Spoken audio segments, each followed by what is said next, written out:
Deep beneath the restless waves of the Pacific Ocean lies a secret that quietly challenges everything we think we know about our origins. A vast, vanished continent, now surrendered to the cold, dark depths, once whispered of as the cradle of all human civilization. This was Mu, the motherland of humanity. For thousands of years, its hidden wisdom was said to softly illuminate the earth, until one day the foundations of the world seemed to shatter, and the motherland slipped below the surface of memory. Tonight, we gently gather the scattered fragments of this broken past and descend, layer by layer, into the abyss of time, searching for a world forgotten. This is a slow journey to the heart of Mu, and you are coming with us. The vast expanse of the Pacific Ocean covers nearly 1/3 of our planet's surface. It is a realm of endless blue, a deep and silent world that hides secrets older than the mountains. Among these secrets, one question has haunted explorers and historians for over a century. Where exactly was the lost continent of Mu located? To find the answer, we must look beyond the modern maps of our world and peer into the ancient memory of the Earth itself.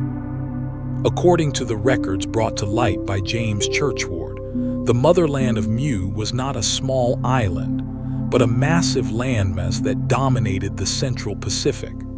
Imagine a continent stretching for thousands of miles, from the northern reaches of Hawaii all the way down to the lonely outpost of Easter Island in the southeast, and reaching toward the islands of Fiji and the Marianas in the west.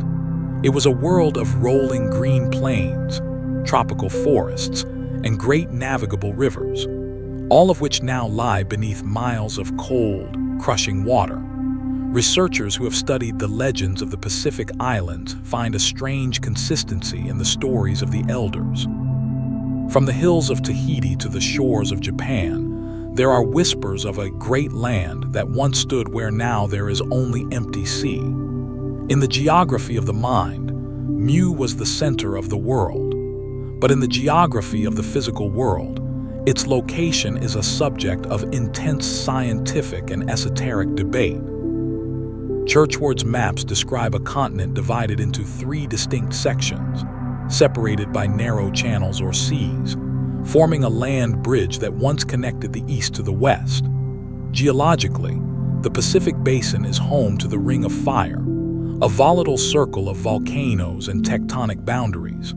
Proponents of the Mu theory suggest that the continent sat atop a series of massive gas belts, deep underground chambers filled with highly combustible volcanic vapors.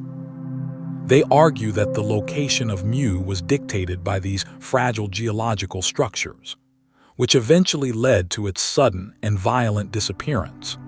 If we look at the bathymetric maps of the Pacific floor today, we see immense underwater plateaus and mountain chains that seem to trace the outlines of a sunken empire. The Magellan Seamounts, the Ontong Java Plateau, and the submerged ridges near the Tuamatu Archipelago all hint at a past where the sea levels were lower or the land was much higher. Locating Mu is not just about finding coordinates on a GPS. It is about understanding the ancient migration patterns of humanity. If Mu existed where the theories suggest, it would have been the ultimate crossroads of the ancient world. A central hub from which ships sailed to the Americas, to Asia, and to the islands of Polynesia. The sheer scale of the continent, estimated to be about 5,000 miles from east to west and over 3,000 miles from north to south, would have made it the largest empire the world has ever known. As we dive deeper into the blue abyss, we are searching for more than just rocks and silt. We are searching for the foundation of human history, lying silent and forgotten, in the deepest reaches of the Pacific, where the sunlight never reaches, and the echoes of the past still linger in the dark. Every expedition that sets out to find Mu must face the same reality. The ocean is a master of hiding its treasures. The immense pressure and the shifting tectonic plates have spent 12,000 years erasing the footprints of this lost world. Yet, The coordinates remain etched in the legends of a dozen cultures. They point to a lost paradise, a blue horizon that once held the throne of the Sun Empire. The search for Mu begins here, in the coordinates of the heart and the deep maps of the sea, where the blue water meets the mystery of our origin. In the silent, dust-filled chambers of ancient monasteries, and within the forgotten archives of the East, there are mentions of a brotherhood that predates every known civilization. They were the Naacal, the Holy Brothers, the guardians of the primary wisdom of the lost continent of Mu. For thousands of years, their identity remained a shadow, until a young British officer named James Churchward was shown a secret that would change his life forever. In a hidden temple in India, Churchward met a high priest who possessed a set of ancient clay tablets. These were not mere artifacts. They were the sacred records of the motherland herself. The priest told him that these tablets had been written in the language of Mu, a language so old that only a handful of people in the world could still understand its complex symbols. These Naacal tablets were said to be the original source of all religious and scientific knowledge on Earth. The Naacal were not just priests. They were the scientists, the architects, and the spiritual leaders of the Sun Empire. They were sent from the central continent of Mu to the colonies across the globe, to teach the growing populations the laws of creation and the secrets of the cosmic forces. It is said that they traveled to India, to Burma, and to the high plateaus of Tibet, carrying with them the blueprints of a perfect society. The symbols on their tablets described the 7 commands of creation, the process by which the universe was brought into being from the great void. As Churchward and the priest spent years deciphering the tablets, they uncovered a narrative that defied modern history. The Naacal spoke of a world where spirit and science were one, where the power of the mind could shape the physical world, and where the motherland of Mu stood as the radiant center of enlightenment. The tablets described how the Naacal Brotherhood was formed under the direct guidance of the Emperor of Mu, the Mu, to ensure that the sacred wisdom would never be lost, even if the earth itself were to be destroyed. But why were these tablets hidden so deeply in the vaults of distant lands? The answer lies in the cataclysm that claimed the continent. As the ground beneath Mu began to tremble and the great gas belts began to collapse, the Naacal knew that their home was doomed. They took their most sacred records and fled to the highest mountains and the most remote temples of the world.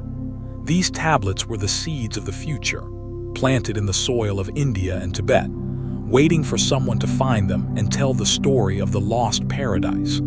The symbols themselves are a mystery, consisting of circles, triangles, and complex geometric patterns that seem to resonate with a strange energy. Some believe that these symbols are not just writing, but a form of ancient technology, a way to store vast amounts of information in a single stone carving. To look upon a Naacal tablet is to look into the eyes of the first teachers of humanity. It is an encounter with a legacy that has survived the sinking of continents and the rising of oceans. The Naacal remain the most mysterious figures in the Mu legend, silent witnesses to a glory that has been erased from the history books. Their secret tablets are the only physical link we have to the heart of the Sun Empire. A message from a time when the world was young and the light of Mu shone upon all of mankind. As we study their markings and contemplate their origin, we realize that the story of the Naacal is the story of our own forgotten potential, waiting to be rediscovered in the deep blue shadows of the past. At the very center of the mystery of the lost continent lies one man, Colonel James Churchward. Without him, the legend of Mu might have remained a whispered echo in forgotten temples, never reaching the ears of the modern world. But who was this enigmatic figure? And the question that has plagued historians and skeptics for a century remains. Did James Churchward really find Mu, or did he invent it from the shadows of his own imagination? Churchward was not a trained archaeologist. He was a British soldier, a big game hunter, and a man deeply fascinated by the esoteric and the occult. His journey began in India, where he claimed to have forged a deep bond with a high priest of an ancient temple brotherhood. It was here, in the quiet shadows of the monastery, that he was introduced to the Naacal tablets. For decades, Churchward kept this knowledge to himself, spending years attempting to decipher the complex geometric symbols with the help of the priest.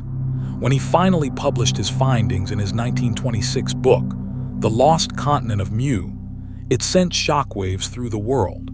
He presented a detailed history of a forgotten motherland. He drew maps. He described the government, the religion, and the daily life of a civilization that perished 12,000 years ago.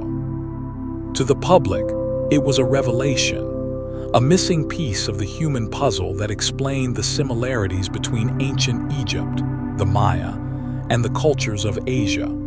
Churchward claimed that all these great civilizations were mere colonies of the vast empire of the sun, but the academic world was not convinced. Geologists ridiculed the idea of a massive continent sinking rapidly into the Pacific. Archaeologists demanded proof.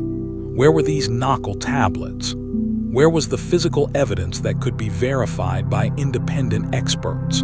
And this is where the story of James Churchward becomes enveloped in a thick blue fog of doubt. He never produced the original tablets for public scrutiny. He claimed they were too sacred to be removed from the temple, or that they had been returned to their secret guardians.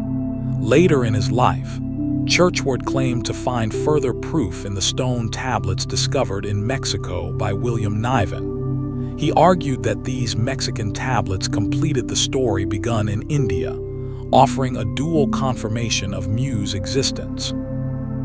Yet his translations of these stones were based on the same secret knowledge he claimed to have learned in India, a methodology that no other scholar could replicate. His critics called him a charlatan, a spinner of grand tales designed to sell books. Yet, even today, his influence is undeniable. Churchward connected the dots in a way no one else had dared. He saw a unified origin for humanity in the symbols scattered across the globe. Was he a visionary who saw a truth that science was too blind to accept? Or was he a master mythmaker who tapped into our deepest desire for a golden age? When we look at his maps and read his passionate descriptions of the lost paradise, we are left to wonder.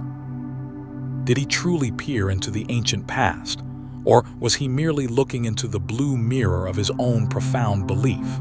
The reality of Mu hangs in the balance of his credibility, and the answer remains hidden in the silent depths. Beyond the maps of Churchward and the legends of the Naacal lies a question that demands a physical answer. If a continent as vast as Mu truly existed, where is the tangible proof that can be touched and measured? In the world of archaeology, extraordinary claims require extraordinary evidence, and the search for the physical remains of Mu takes us to some of the most remote and mysterious corners of the Pacific Ocean, where stone ruins stand in silent defiance of modern history. One of the most compelling pieces of this puzzle is the megalithic city of Nan Madol, located on the island of Pohnpei. Often called the Venice of the Pacific, Nan Madol consists of nearly 100 artificial islands built upon a coral reef. What makes this site a potential link to Mu is the sheer scale of its construction. Thousands of massive basalt pillars, some weighing over 50 tons, are stacked like logs to form walls and temples. Local legends say these stones were flown through the air by the power of the first kings. But researchers of the Mu theory suggest a different origin.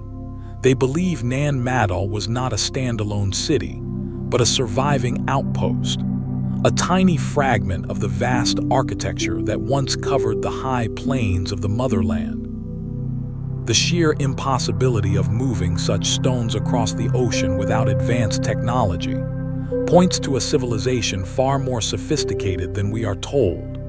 Moving further west to the waters of Japan, we find the Yonaguni Monument. Resting just beneath the surface of the East China Sea, this massive stone structure features sharp right angles, flat terraces, and what appear to be steps and drainage channels. While some geologists argue it is a natural formation, others see the unmistakable hand of man, or perhaps the hand of the people of Mu. If this is a man-made monument, it would predate the oldest known civilizations by thousands of years, suggesting that a highly organized society once thrived in a region that was dry land during the last ice age. The deep blue shadows surrounding Yonaguni hide secrets that could rewrite the story of our species, but the evidence is not only found underwater. In the early 20th century, an explorer named William Niven discovered thousands of stone tablets in the Valley of Mexico. These tablets were buried deep beneath layers of volcanic ash and ancient debris, and they were covered in symbols that were identical to those found on the Naacal tablets of India. This discovery provided a crucial link, suggesting that the culture of the Americas did not develop in isolation, but was an extension of a much larger parent civilization. The Niven tablets, as they are now known, describe a world of advanced science and complex theology, a world that matches the descriptions of the Sun Empire of Mu. Critics argue that these sites are disconnected and that their similarities are merely coincidental. They claim that the basalt of Nan Madol and the sandstone of Yonaguni are products of nature and local ingenuity. Yet, when we look at the global picture, when we see the same sacred geometry appearing in the Pacific, in Mexico, and in the ancient temples of Asia, the coincidence begins to look like a pattern left behind by a civilization that knew the earth was changing and chose to leave its mark in the most durable material known to man: stone. The search for real archaeological evidence is a race against time and the elements. The ocean is a harsh environment that erodes and buries the past under layers of silt and salt. But every discovery of a submerged wall, every ancient tablet found in a cave, and every megalithic structure that defies explanation brings us closer to the truth. We are not just looking at ruins. We are looking at the skeleton of a lost world. The evidence is there, waiting in the deep blue silence for those who have the eyes to see and the patience to listen, to the stones that still speak of the motherland. The end did not come with a whisper, but with a roar that shook the very foundations of the world. For tens of thousands of years, the continent of Mu had stood as a monument to human achievement, a paradise of emerald plains and golden cities. But in a single, terrifying night, the cradle of civilization was torn asunder and dragged into the cold, dark blue depths of the Pacific. To understand the magnitude of this tragedy, we must look at the forces that dwell deep beneath the Earth's crust, the unseen powers that can build a world and destroy it in a heartbeat. James Churchward's research into the Naacal tablets revealed a unique and controversial theory about the destruction of the motherland. He spoke of great gas belts, massive subterranean chambers filled with highly volatile volcanic gases. According to this theory, the continent of Mu was supported by a series of these interconnected gas pockets. Like a giant stone bridge resting on fragile pillars of air, the land remained stable as long as the pressure remained balanced. But the Earth is a living, breathing entity, and beneath the Pacific, the fires began to stir. Churchward claimed that a series of volcanic eruptions caused these gas belts to collapse in a chain reaction. As the gases escaped through the vents of great volcanoes, the support beams of the continent vanished. The crust of the Earth shattered like glass, and the vast plains of Mu began to sink into the hollowed-out voids below. Imagine the scene as the first tremors began to ripple across the landscape. The great temples of the Sun Empire, built to last for eternity, began to tilt and crumble. The ground beneath the feet of millions of people turned from solid rock into a shifting nightmare. The ocean, once a source of life and trade, became a vengeful wall of water. As the land sank, the displaced sea rushed in to fill the vacuum, creating tsunamis of such height and power that they reached the highest mountain peaks of the surrounding colonies.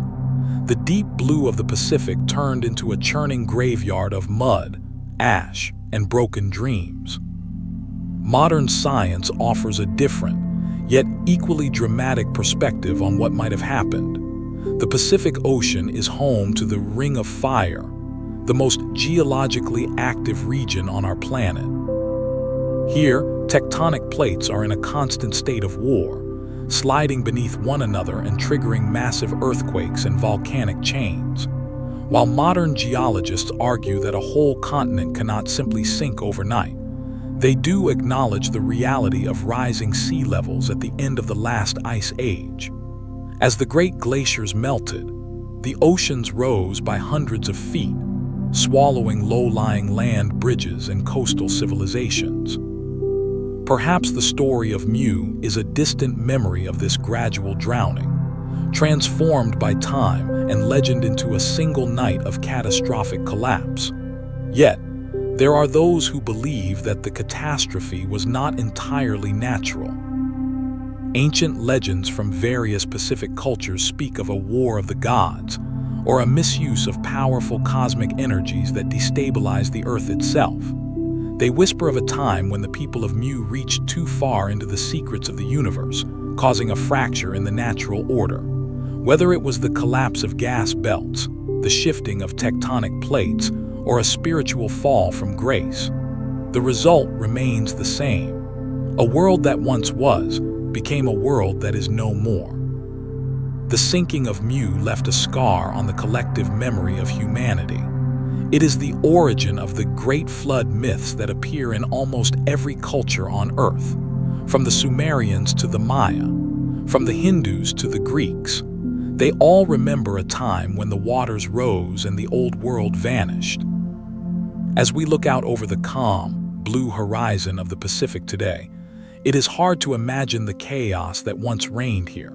The waves now roll peacefully over the ruins of 1,000 cities, hiding the truth of the catastrophe beneath miles of silent water. The blue abyss is a vault, holding the secret of Mu's final moments, a reminder that even the greatest empires are but dust in the hands of the shifting Earth. The story of the sinking is a warning, a mystery, and a haunting echo that still vibrates in the deep, waiting for us to understand what really happened on that final, fateful night. The Pacific Ocean is the largest graveyard on Earth, a vast, blue shroud that covers millions of square miles of secrets. For centuries, we looked at its surface and saw only a lonely horizon. But as technology allows us to descend into the crushing pressure of the deep, we are finding that the floor of the Pacific is not just sand and silt. It is a landscape of forgotten architecture, a silent museum of stone that points to a civilization lost to time. The ancient underwater ruins of the Pacific are the physical echoes of Mu, standing as silent witnesses to a history that remains unwritten. Perhaps the most startling of these discoveries lies off the coast of the Ryukyu Islands in Japan. The Yonaguni Monument, discovered by a diver in the mid-80s, this massive stone structure has ignited a firestorm of debate that continues to this day. Imagine a colossal pyramid-like formation, nearly 500 feet long and 70 feet high, carved into the side of an underwater mountain. It features sharp, 90-degree angles, flat, level terraces that look like grand plazas, and stairs that seem perfectly sized for human feet. Geologists who have dived at the site describe what appear to be drainage channels, and a large rock carved into the shape of a turtle. To the eye of an explorer, it is an unmistakable remnant of a city. Yet it has been underwater for at least 10,000 years. If Yonaguni was built on dry land, it means a sophisticated culture was active in the Pacific long before the rise of Sumer or Egypt. It is a cornerstone of the Mu theory, a fragment of the empire's northern edge. But Yonaguni is not alone in its silent vigil. Moving thousands of miles to the east, we find the mysterious ruins of Nan Madol on the island of Pohnpei. While the stone city on the surface is breathtaking, it is what lies beneath the surrounding waters that truly baffles researchers. Divers have reported finding a series of submerged stone columns and walls that extend far out into the deeper ocean. These ruins suggest that the city we see today was merely the high ground of a much larger metropolis that was swallowed by the sea. These pillars are made of solid basalt, stacked with a precision that defies the primitive tools of the Pacific Islanders, who built these structures in the middle of a vast ocean. And how did they move thousands of tons of rock to create a city that seems to sink into the abyss? In the blue silence near the Tuamotu archipelago and the coast of Tahiti, modern sonar has detected massive anomalies on the sea floor. Large, rectangular shapes that do not fit the natural patterns of volcanic rock. These are often dismissed by traditional science as natural formations. But for those who study the legend of Mu, they are the foundations of the Sun Empire. These sites are often found at depths that coincide perfectly with the sea levels of the last ice age, suggesting that when the world's water was locked in ice, these were the bustling ports and sacred temples of a global power. The sheer scale of these ruins tells a story of a culture that mastered the art of stone. They did not build with wood or clay, but with the very bones of the earth, ensuring that even if their world was drowned, their memory would endure. The deep blue of the Pacific is a harsh guardian. The salt erodes the carvings and the silt buries the streets, but the geometry remains. The straight lines and the perfect circles found in these submerged ruins are the fingerprints of the people of Mu. As we map these sites, a ghost map of a continent begins to emerge. We see a network of cities that once spanned the greatest ocean on Earth, connected by trade and a shared wisdom that we are only beginning to understand. To look at these ruins is to realize that our history is much older and much more complex than we ever dared to imagine. The blue abyss is not just a void, it is a library of stone, and every submerged wall we find is a page turned in the story of the motherland. The ruins are calling to us from the deep, inviting us to remember a world that was once our home, but is now a kingdom of shadows and silence, beneath the endless blue waves. In the heart of the steam-filled jungles of Central America, there stand stone giants that have defied time for millennia, the pyramids of the Maya. These structures, built with a precision that mirrors the stars, have long been a mystery to modern science. But if we listen to the whispers of the Mayan elders and read the fading glyphs on their temple walls, we find a story that does not begin in the jungle, but in a lost world far to the west. Across the endless blue horizon of the Pacific, was the Maya civilization actually a colony of the lost continent of Mu? This question takes us into a web of ancient manuscripts and shared symbols that challenge the very timeline of human history. One of the most profound links between these two worlds is found in the Trono manuscript, an ancient Mayan book that is one of the few to survive the fires of the Spanish conquest. Within its brittle pages, researchers like James Churchward and Augustus Le Plongeon discovered a terrifying account of a lost land. The manuscript describes a cataclysmic event where a great island continent, known as the Land of Mu, was shaken by earthquakes and swallowed by the ocean in a single night. It records that the survivors of this disaster fled to the shores of Mexico and Central America, bringing with them the advanced science, the sacred geometry, and the worship of the sun that would define the Mayan world. If we look closely at Mayan architecture, the echoes of Mu are everywhere. The step pyramids of Chichen Itza and Uxmal bear a striking resemblance to the descriptions of the temples of the Sun Empire. Both cultures shared a deep obsession with the movement of the sun and the stars, and both utilized the same sacred symbols, such as the feathered serpent and the solar disk. In the Mayan language, the word Mu itself appears in various contexts, often associated with the concept of mother or origin. Is it a coincidence that a civilization appearing so suddenly in history, with such advanced knowledge of mathematics and astronomy, would trace its lineage back to a sunken motherland? The legends of the Maya speak of Aztlan, a white island in the middle of the ocean from which their ancestors emigrated. While many associate Aztlan with the later Aztec culture, the older Mayan accounts point toward the west, toward the Pacific. They describe their ancestors as the Itzas, a people who possessed great wisdom and came from a land that no longer exists. These people of the serpent were said to have arrived on the shores of the Yucatan in great ships, carrying the blueprints of civilization. They were not primitive tribes evolving over centuries. They were the high-ranking survivors of a global empire that had just lost its heart. The connection is also found in the deep blue of the Mayan cenotes, the natural sinkholes that the Maya believed were portals to the underworld. In their rituals, they often made offerings to the gods of the water, perhaps as a distant memory of the ocean that had claimed their original home. The turquoise blue jewelry and the indigo dyes used by the Maya were more than just fashion. They were colors that resonated with the memory of the sea and the sky of Mu. As we compare the glyphs of the Maya with the symbols found on the Naacal tablets in India, the similarity is undeniable. It is as if a single language was once spoken across the entire Pacific Basin, a language of light and stone that began on the plains of Mu. Critics argue that the Maya developed their culture independently, citing the differences in their social structures and local environment.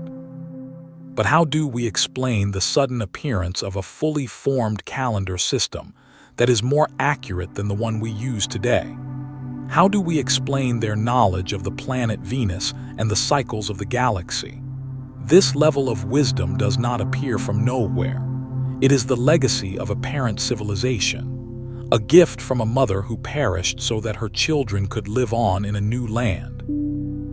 The Maya were the keepers of the flame, the guardians of the science of Mu. As we walk through the ruins of Tikal or Palenque under the deep blue shadow of the night sky, we are not just looking at Mayan history. We are looking at the ghost of Mu. Every carved stone and every astronomical alignment is a message sent across the ages. The Maya did not just live in the jungle. They lived in the memory of a lost paradise. And as long as their pyramids stand, the story of the Motherland Mu will never truly be forgotten. The blue horizon still holds the secret of their crossing, and the stones still whisper the name of the land they left behind. Beneath the waves, in the silent abyss of the Pacific, thousands of miles away from the Pacific, on the banks of the Golden Nile, lies the greatest enigma of the ancient world, Egypt. For centuries, historians have marveled at how this civilization appeared almost overnight, fully formed with an advanced language, complex mathematics, and architectural skills that remain a mystery today. But if we look beyond the desert sands and peer into the deep blue memory of the motherland, we find a connection that bridges the continents. Could the glory of ancient Egypt be a direct inheritance from the lost continent of Mu? This theory challenges the very foundation of history, suggesting that the pharaohs were not the beginning of a story, but the continuation of one that started in the Pacific. James Churchward's study of the Naacal tablets led to a startling revelation. He claimed that the first inhabitants of the Nile Valley were not local tribes, but a colony of highly advanced settlers from Mu, known as the Mayas of Egypt.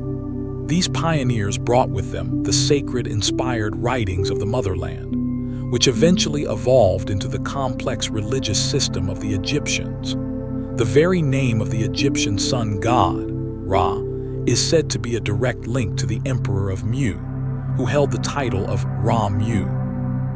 In the language of Mu, Ra was the symbol of the sun as the collective power of the creator. Is it a coincidence that the most powerful deity in Egypt bore the same name and the same solar symbolism as the ruler of a sunken empire across the world? The architectural parallels are equally haunting. The pyramids of Giza, built with a mathematical precision that aligns with the stars, find their echoes in the step structures of the Pacific and the Americas. Proponents of the Mu theory argue that the pyramid was the universal symbol of the motherland, representing the sacred mountain, or the first land that rose from the waters of creation. When the people of Mu fled the sinking continent, they carried the blueprint of the pyramid to every corner of the earth, transforming the Nile Valley into a new center of solar wisdom. The Great Sphinx itself, according to some esoteric researchers, may be far older than the pyramids, a silent sentinel whose water-weathered body suggests it survived a great flood, the same flood that claimed the Pacific continent. There is a legend in Egyptian mythology concerning the god Thoth, the bringer of writing, science, and magic. It is said that Thoth came from a distant land across the sea to the west, bringing with him the wisdom of an older world to civilize the people of the Nile. In the context of Mu, Thoth represents the Naacal Brotherhood, the keepers of the sacred tablets, who migrated through India and Atlantis to reach the shores of Africa. The blue lotus, so sacred to the Egyptians and often depicted in their temple art, also holds a hidden meaning. In the lore of Mu, the lotus was the floral symbol of the motherland, a reminder of the paradise that bloomed in the middle of the ocean. By surrounding themselves with the lotus, the Egyptians were perhaps paying a silent tribute to the home they had lost. The linguistic connections are also striking. Many roots of the ancient Egyptian language find their equivalents in the reconstructed language of Mu. Symbols for the soul, the afterlife, and the cosmic forces are nearly identical. This was not a case of independent evolution. It was a global tradition, a shared heritage of a humanity that was once unified under the banner of the Sun Empire. The deep blue ink used in the most sacred Egyptian papyri was more than a color. It was the color of the abyss, the color of the primordial waters from which their ancestors had emerged. Critics of this theory point to the thousands of miles of ocean and land that separate the Pacific from the Nile. They argue that the Egyptians were a unique people who developed their culture through their own ingenuity. But how can we ignore the identical burial customs, the shared solar theology, and the sudden arrival of high technology that seems to have no primitive predecessor? Egypt was a jewel in the crown of the motherland, a sanctuary of wisdom that preserved the light of Mu as the rest of the world fell into darkness. As we look at the pyramids under a deep blue moon, we are not just seeing the tombs of pharaohs. We are seeing the monuments of a lost global order. Egypt was the memory of Mu made stone, a testament to the fact that even when a continent sinks, its spirit can endure for thousands of years in a new land. The Nile still flows with the secrets of the Pacific, and the silence of the desert still holds the echo of the name. Ra Mu, the father of the sun, and the king of the lost paradise. High above the clouds, where the air is thin and the silence is eternal, lies the roof of the world, Tibet. For thousands of years, this isolated land of snow and stone has served as the ultimate vault for humanity's most forbidden knowledge. While the rest of the world forgot its origins, the monks in their hidden monasteries were busy protecting the last fragments of a story that began in the middle of the Pacific Ocean. These are the secret Tibetan scrolls about the motherland Mu.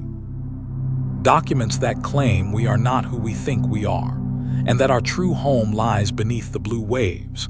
James Churchward, during his long years of research, often pointed to the archives of Tibet as the definitive proof of Mu's existence. He spoke of the Lhasa record, a document written in an ancient script that predates the known history of the region. According to these scrolls, the civilization of Mu did not just vanish into the abyss.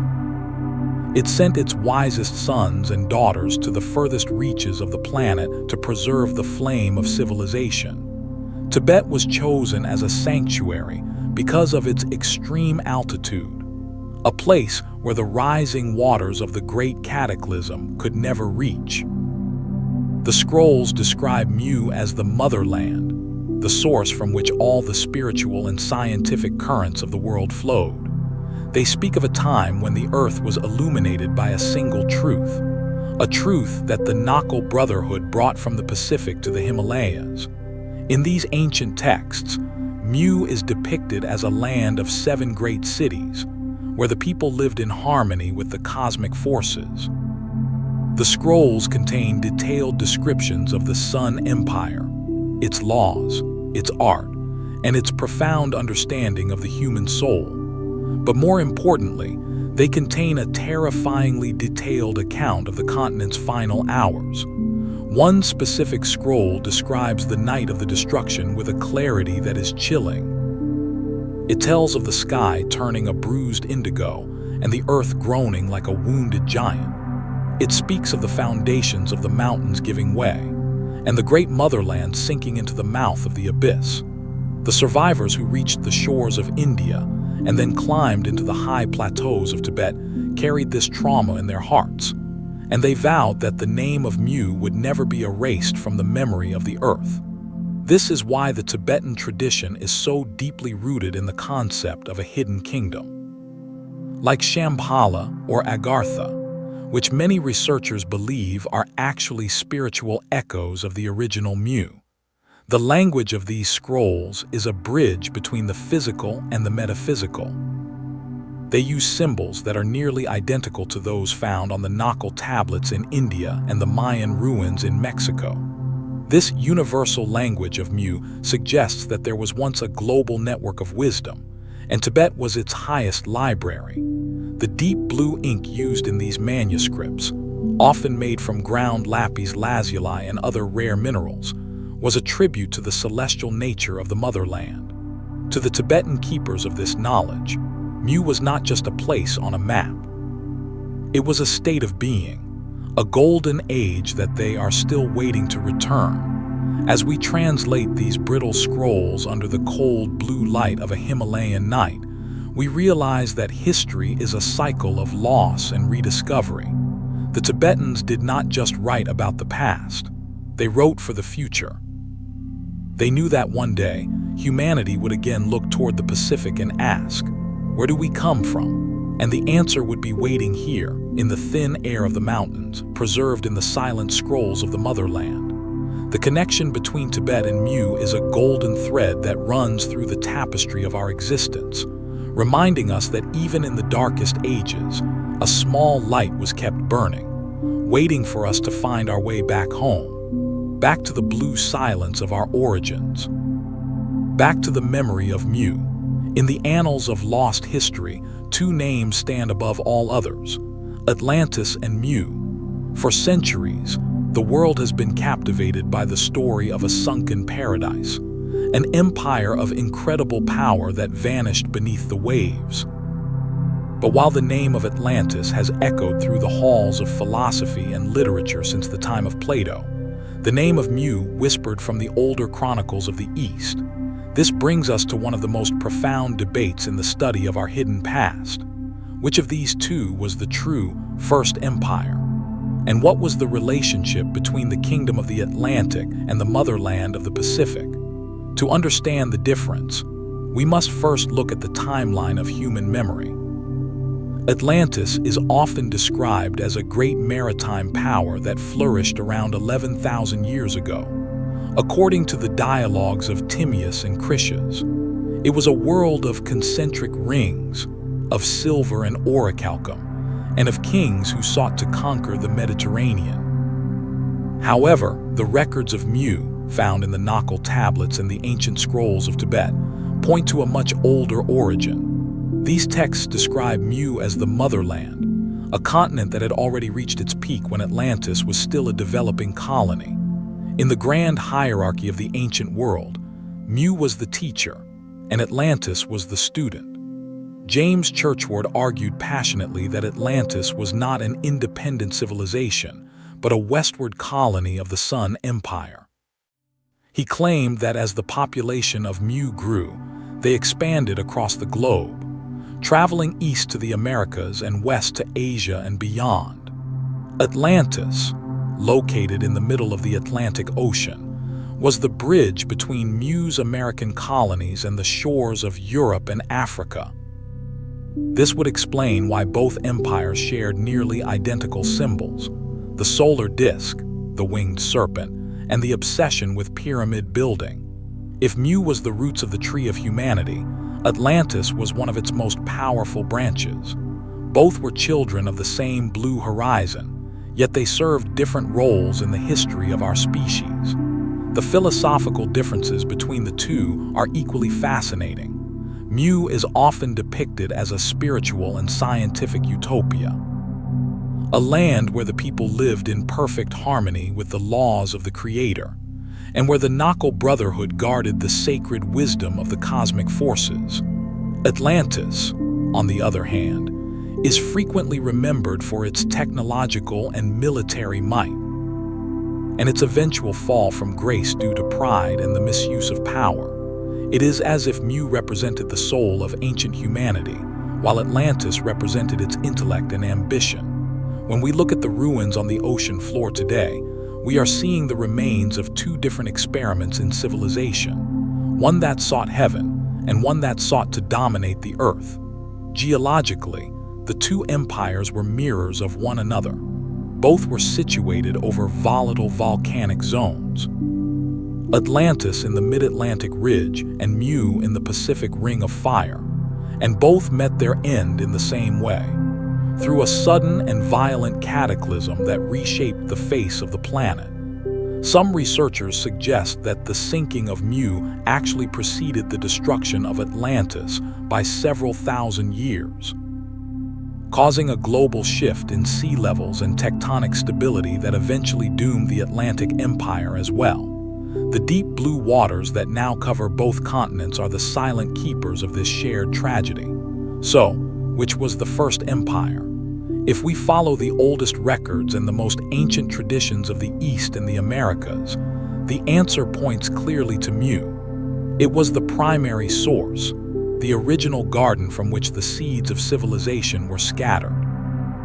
Atlantis was the glorious successor, a majestic empire that kept the flame alive in the Western world until it too was reclaimed by the abyss. Together, they form a forgotten chapter of our story, a time when the world was connected by vast oceans and a single, unified wisdom.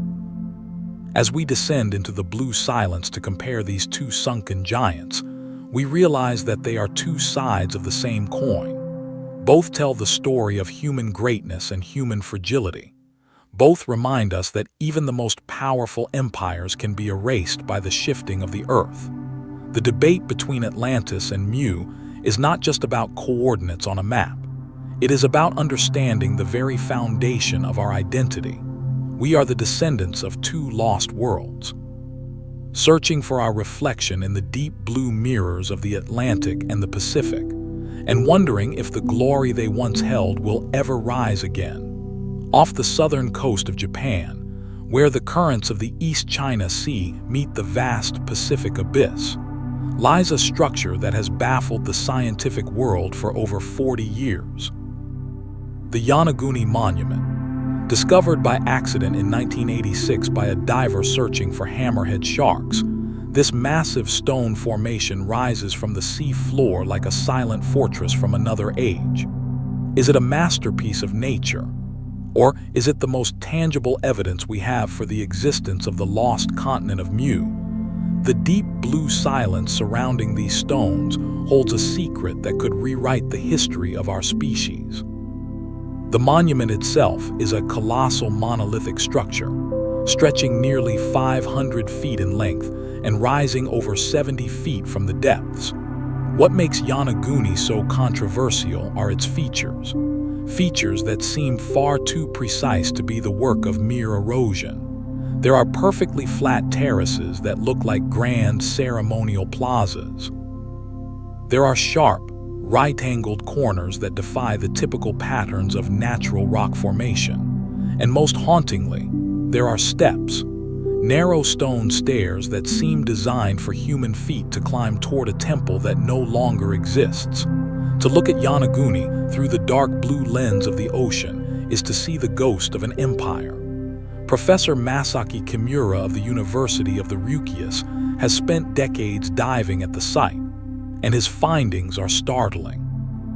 He has identified what he believes to be a stadium, a triumphal arch, and a series of drainage channels carved into the rock. He even points to a large stone formation that bears a striking resemblance to a turtle, a sacred symbol in many ancient Pacific cultures, including the Motherland Mu. Kimura argues that these ruins are not natural, but are part of a vast city that was above water at the end of the last ice age, about 10,000 years ago. If he is correct, Yonaguni represents a level of architectural sophistication that should not have existed at that time. It would be the northern tip of the sunken continent, a guardian of the Pacific Gateway. However, the scientific community is deeply divided. Skeptics argue that the sandstone of Yonaguni is prone to fracturing along straight lines, creating the illusion of man-made steps and terraces. They see only the hand of nature and the power of the tides. But for those who believe in the legend of Mu, the monument is the smoking gun. It fits perfectly into the timeline of the Great Cataclysm. As the glaciers melted and the sea levels rose by hundreds of feet, this ceremonial center would have been slowly consumed by the rising blue tide, until it was finally abandoned to the silence of the deep. The atmosphere at the site is unlike anywhere else on Earth.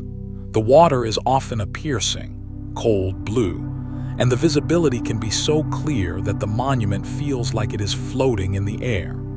Divers speak of a strange energy that permeates the stone, a feeling of being watched by the remnants of a lost civilization. The twin pillars, two massive vertical stones standing side by side near the entrance, look like the sentinels of a forgotten kingdom, awaiting the return of the people of the sun.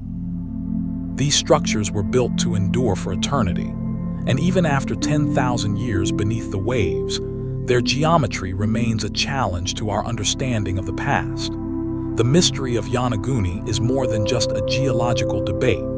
It is a window into a world that was drowned before history began. Every time a diver brushes the sand away from a stone carving or follows a submerged road into the dark blue abyss, they are tracing the footsteps of the people of Mu. Whether it was built by human hands or shaped by the gods of the sea, the monument stands as a bridge between our world and the lost paradise. It is a stone heart still beating in the chest of the Pacific, a reminder that beneath the calm blue surface of our reality, there are worlds waiting to be rediscovered. Yonaguni is the silent witness to the greatness of Mu and its secret remains locked in the cold, blue embrace of the Japanese deep. In the world of the lost continent, words were not merely sounds, and drawings were not merely art. They were the carriers of a cosmic vibration, a sacred language of symbols that connected the physical world to the divine forces of the universe. These were the sacred symbols of Mu, the blueprints of a lost wisdom that was once understood by every human being on Earth. Today, we see these same markings scattered across the globe, in the temples of Egypt, the jungles of Mexico, and the caves of India. But their true meanings have been buried under the weight of 10,000 years of silence. To understand the symbols of Mu is to unlock the mind of the motherland itself. At the heart of all Mu's symbolism was the circle, the perfect, endless shape representing the creator. Inside this circle, the people of Mu often depicted a radiant sun, but they did not worship the sun as a god. Rather, they saw it as a collective symbol of the infinite power that sustains all life. This was the Mu, the solar disk.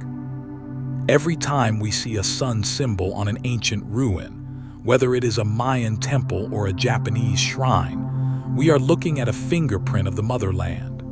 It was a reminder that all life comes from a single source, and to that source, all life must eventually return. The rays of the sun represented the various forces of nature, usually numbered as 8 or 12, corresponding to the cycles of the stars and the seasons of the soul. Another profound symbol found throughout the records of the Naacal is the lotus flower. To the people of Mu, the lotus was the floral emblem of their continent. It represented the motherland rising from the primordial waters of the Pacific, pure and beautiful. This is why the lotus remains so sacred in Eastern religions today, from the throne of the Buddha to the offerings in Hindu temples.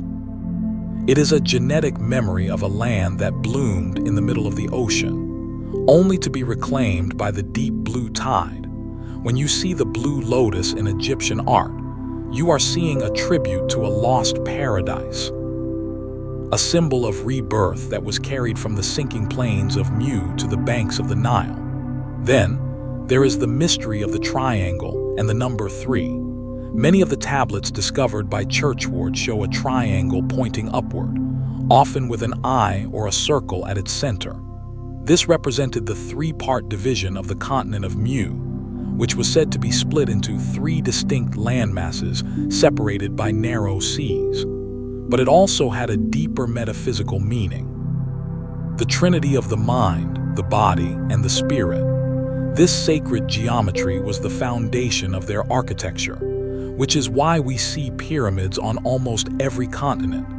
A pyramid is simply a 3-dimensional triangle, a stone prayer directed toward the heavens, a permanent anchor for the wisdom of Mu in a world that was destined to forget.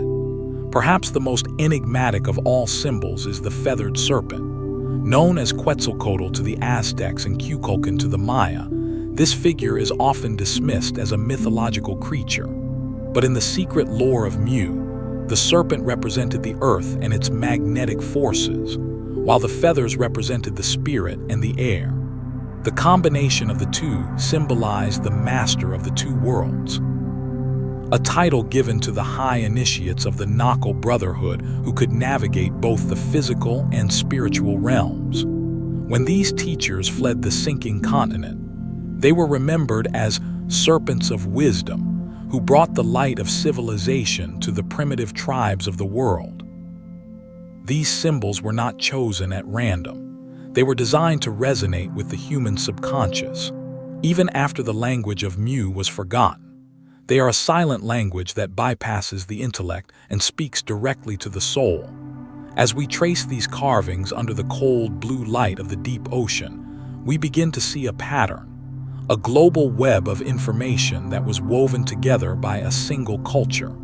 The blue abyss has protected these glyphs from the erosion of time, preserving them as a message for a future generation. As we look upon the glowing symbols of the Sun Empire, we realize that they are more than just historical artifacts. They are keys to a door that has been locked for millennia. They tell the story of our origin, our fall, and our potential for rebirth. The deep blue shadows of the Pacific still hold the echoes of these sacred signs, and if we learn to read them again, we might finally find our way back to the wisdom of the motherland. The symbols are waiting, silent and radiant, in the heart of the blue silence, calling us to remember the truth of who we once were and who we are destined to become. As the great continent of Mu began its final descent into the crushing depths of the Pacific, the world changed forever in a single night of fire and water. But while millions perished in the collapse of the gas belts and the roar of the tsunamis, not everyone was lost to the abyss.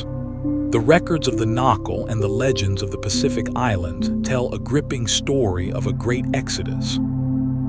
A desperate flight of survivors who carried the embers of a dying civilization to the far corners of the earth. Where did these people go? And how did they shape the world we live in today? To follow their path is to trace the roots of every great ancient empire. According to the maps of the migration, the survivors fled in two primary directions, east toward the Americas and west toward the shores of Asia. Those who sailed east reached the coasts of Mexico, Central America, and the high peaks of the Andes. They were the masters of science and stone who would eventually be remembered as the founders of the Maya and the pre-Incan cultures. In the legends of the Quiché Maya, they speak of the first men who came from the land where the sun rises. Though for them, looking back toward the Pacific, it was the land of their origin. They arrived not as primitive refugees, but as gods and civilizers, bringing with them the knowledge of the stars, the secrets of agriculture, and the blueprint of the pyramid. This is why the earliest levels of Mayan and Peruvian ruins often show the highest level of technical skill. It was the direct inheritance of the motherland. To the west, the survivors reached the lands of Burma, India, and the islands of Japan. The Naacal Brotherhood, the guardians of the sacred tablets, settled in the hidden valleys of the Himalayas and the temples of the Ganges. They became the Nagas, or the serpent people of Indian lore. Teachers of wisdom who established the first schools of philosophy and spiritual law. In Japan, the survivors were remembered as the ancestors of the imperial line, divine beings who descended from the high plane of heaven, which many researchers believe was a poetic name for the elevated plateaus of the lost continent. Every culture they touched was transformed by their presence. They were the architects of the first time, a golden age that unified the world under a single spiritual banner. But what of the islands that remain in the Pacific today? Hawaii, Tahiti, Fiji, and Easter Island. These were not always isolated dots in a vast ocean. In the time of Mu, they were the high mountain peaks and volcanic ridges of the continent. When the lowlands sank, these peaks remained above the water, serving as lifeboats for those who could not reach the distant continents. This explains why these tiny islands possess megalithic structures and complex oral traditions that seem far too advanced for their small populations. The statues of Easter Island, the Moai, are said to represent the ancestors of the Great Land, their long ears and stoic faces reflecting the noble features of the lost people of Mu. They stand as silent sentinels, staring out across the blue horizon, waiting for a home that no longer exists. The survivors also reached the Nile Valley, traveling through the Americas and across the Atlantic, forming the foundation of what would become ancient Egypt. This global dispersion of the people of Mu explains the coincidence of finding identical symbols and myths on opposite sides of the planet. They carried with them the blue lotus, the solar disk, and the memory of the Great Flood. They were a people bound by a shared trauma and a shared mission, to ensure that the light of Mu would never truly go out, even if the darkness of the deep blue ocean had claimed their physical home. As we study the DNA of indigenous populations and the linguistic roots of ancient languages, we see the ghost of this migration, a genetic and cultural trail that leads back to a central point in the Pacific. The deep blue waters may have erased the cities, but they could not erase the people. We are the descendants of those who survived the night the world broke. We are the carriers of their memory. Every time we build a monument to the sky or seek the secrets of the cosmos, we are acting on an ancient impulse that was born on the plains of the motherland. The survivors of Mu did not just settle in new lands. They planted the seeds of the future. and we are the harvest of their enduring spirit, living in the shadow of a blue paradise that still calls to us from the depths of time. In the remote corner of the Western Pacific, on the edge of the island of Pohnpei, lies one of the most baffling archaeological mysteries in human history, Nan Madol. Often called the Venice of the Pacific, this is a city built entirely on water, consisting of 92 artificial islands constructed from massive basalt pillars. To the eyes of a modern traveler, it looks like a fortress of giants rising from the deep blue lagoon. But for those who search for the lost continent of Mu, Nan Madol is much more than a ruin. It is a physical gateway to the Sun Empire, a surviving fragment of the architecture that once dominated the motherland. The scale of Nan Madol is almost impossible to comprehend. The walls of some buildings rise 30 feet high, made of solid volcanic stones that can weigh up to 50 tons each. These are not shaped stones, but natural prismatic basalt columns, stacked horizontally like logs to form impenetrable barriers against the tide. Engineers today struggle to explain how the ancient builders moved these massive weights across the coral reefs and into the water without the use of pulleys, iron tools, or draft animals. The total weight of the stone used to build this city is estimated to be over 750,000 tons. A feat of labor and logistics that rivals the Great Pyramid of Giza.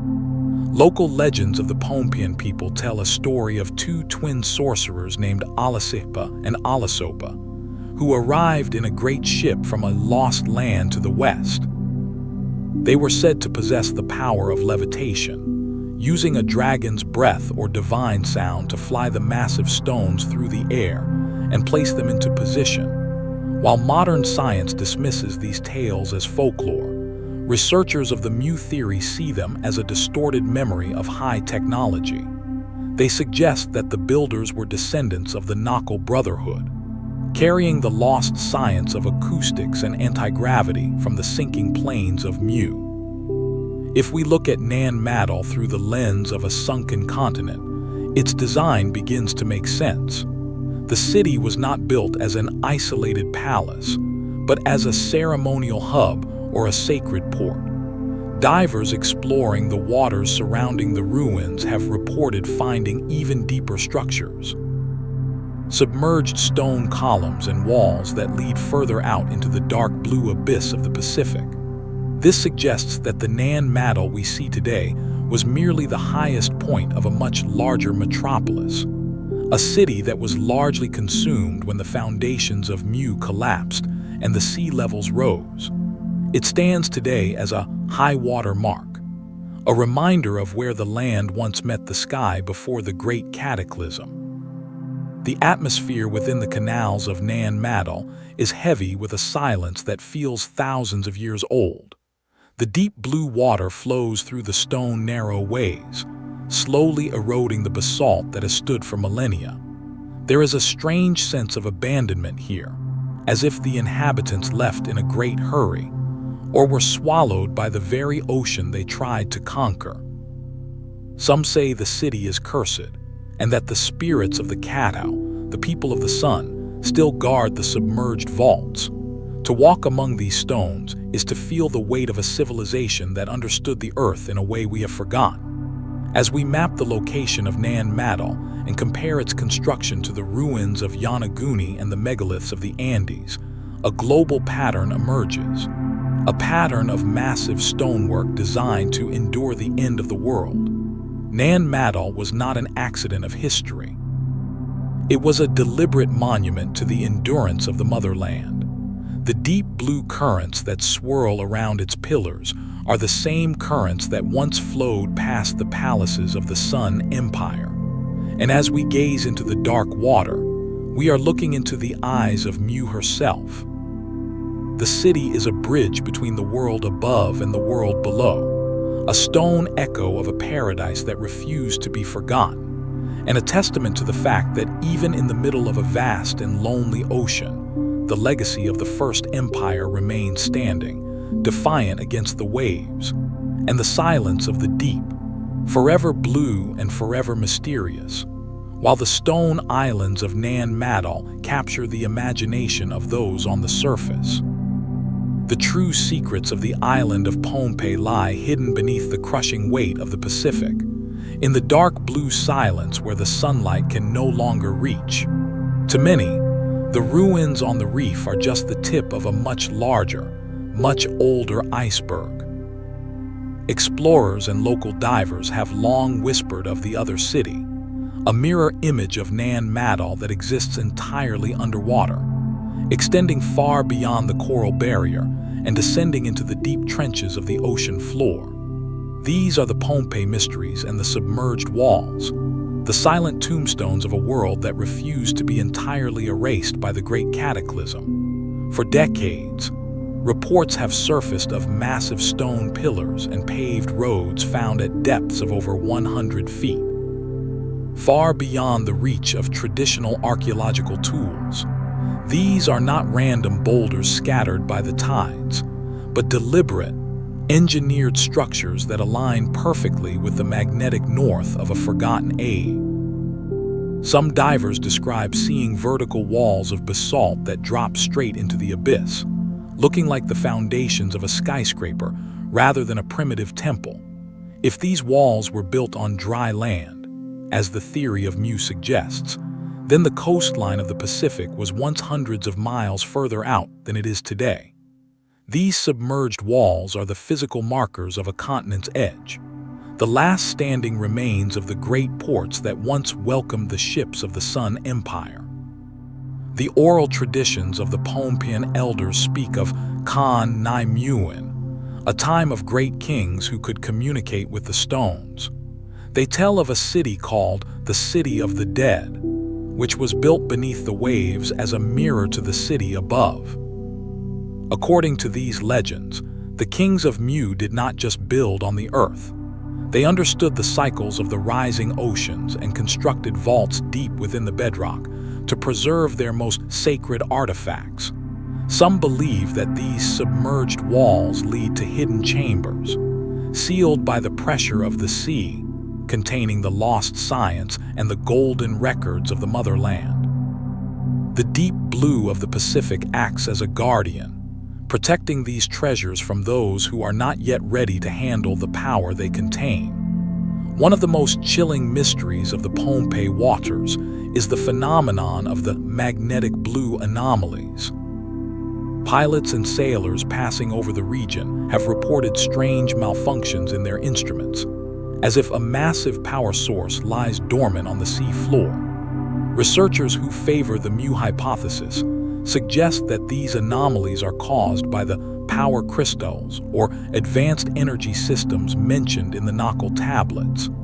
These systems were said to draw power from the Earth's magnetic field to provide light and energy to the cities of the motherland. Even now, 12,000 years after the continent sank, the ghost of this technology may still be pulsing in the deep, a heartbeat of a civilization that was far more advanced than our own. As we map these submerged walls using modern sonar and deep-sea submersibles, a terrifyingly clear picture begins to emerge.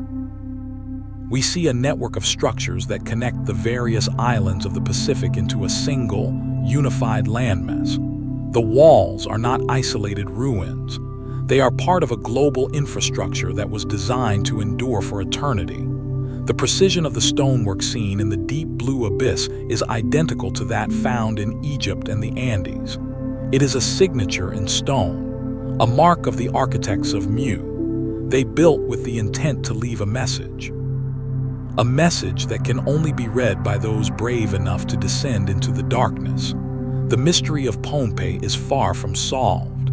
Every time a new wall is discovered or a submerged tunnel is mapped, we are forced to reevaluate our understanding of the human story. We are looking at the ruins of a global order that mastered the elements before the first pyramids were ever dreamed of. The deep blue shadows of the Pohnpei coast are a library of stone waiting to be read. But the ocean is a jealous librarian. It hides its books in the dark, covering them with silt and coral, daring us to look deeper into the abyss. As we stare into the cold blue water, we realize that the submerged walls are not just ruins. They are the boundaries of our own ignorance. And the key to the greatest mystery of all time, the true history of the motherland, hidden in the silent, deep, blue, forever, high above the clouds where the air is thin and the silence of the mountains is absolute, lies the backbone of South America, the Andes.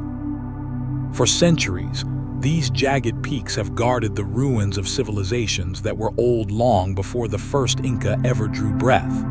Places like Tiwanaku, Chavindahuantar, and the mysterious fortress of Sacsayhuaman. When we look at the impossible precision of their stonework and the cosmic alignment of their temples, we are forced to ask a question that echoes across the Pacific. Did the architects of the Andes come from the lost continent of Mu? The evidence is carved into the very stone of the mountains, waiting in the deep blue shadows of history. James Churchward's investigations into the migration of the Naacal people led him to a startling conclusion. He believed that the high plateaus of Peru and Bolivia were once the eastern colonies of the Sun Empire.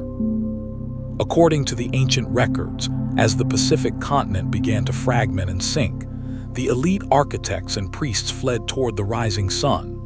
They landed on the western shores of South America and climbed the steep slopes of the Andes, seeking safety from the rising tides and the cataclysmic tsunamis that were devouring the lowlands. Here, in the high altitudes, they attempted to rebuild the glory of the motherland, creating a new Mu in the clouds. One of the most profound links is found at Tiwanaku, near the shores of Lake Titicaca. This site features the legendary Gate of the Sun, a massive monolithic arch carved from a single block of andesite. The figures carved upon this gate are not mere decorations. They are the same sacred symbols found on the tablets of India and the ruins of the Pacific. At the center stands a figure often identified as Viracocha, the creator god who arrived from the sea after a great flood. In the lore of Mu, this figure is a direct representation of the Mu, the solar king who brought the light of civilization to a darkened world. The deep blue shadows that fall across the Gate of the Sun today are a reminder of the primordial waters from which this wisdom emerged. The masonry of the pre-Incan sites is perhaps the most convincing physical evidence of all. In the walls of Cusco and Sacsayhuaman, we see stones weighing hundreds of tons, fitted together so perfectly that a thin blade cannot pass between them. This cyclopean style is not found in the later, more primitive cultures of the region. It appears suddenly, fully formed, just as it did in Nan Madol and the pyramids of Egypt. Proponents of the Mu theory argue that this was the stone language of the motherland, a way of building that used seismic-resistant geometry to survive the very earth shakers that had destroyed their original home. They were building for eternity, using the same lost technology that allowed the Naacal to move mountains in the Pacific. But the connection is more than just architectural. It is spiritual. The pre-Incan people worshipped the sun as the supreme source of life, exactly as the people of Mu did. They utilized the symbol of the Chacana, or the Andean cross, a three-stepped square that mirrors the three-part division of the lost continent described in Churchward's maps. This cross represents the three levels of existence: the underworld, the physical world, and the celestial world, a philosophy that was at the heart of the Naacal teachings. Every time a priest in the high Andes made an offering to the sun, he was reaching back through the blue mist of time, to the memory of the motherland that had perished in the sea. As we explore the deep blue canyons and the silent ruins of the Andes, we realize that these mountains were a sanctuary. The white men described in Andean legends, who arrived with beards and flowing robes to teach agriculture and law, were the survivors of Mu. They were the high initiates who carried the light of the Sun Empire across the ocean, ensuring that even if their continent was gone, their wisdom would endure in the highest reaches of the world. The Andes were not the end of a journey. They were a new beginning, a stone fortress where the spirit of Mu could live on, safe from the waves and closer to the stars. The echoes of Mu are still visible in the turquoise jewelry and the indigo textiles of the Andean people today. Colors that resonate with the memory of the deep Pacific. As we gaze upon the massive walls of Pumapunku under a cold blue moon, we see the ghost of a global order, a world where the Pacific was not a barrier, but a highway, connecting the heart of Mu to the peaks of the Andes. The stones are silent, but they carry the weight of a truth that history has forgotten, that we are the children of a lost paradise, and our ancestors once ruled the world from a land that now lies beneath the blue silence of the waves. The final days of the motherland were not filled only with panic and chaos, but with a profound and calculated purpose. Long before the final collapse of the gas belts and the sinking of the Great Plains, the sages and the leaders of Mu looked to the stars and the trembling earth, and they understood that their time in the center of the ocean was coming to an end. They did not wait for the water to reach their doorsteps.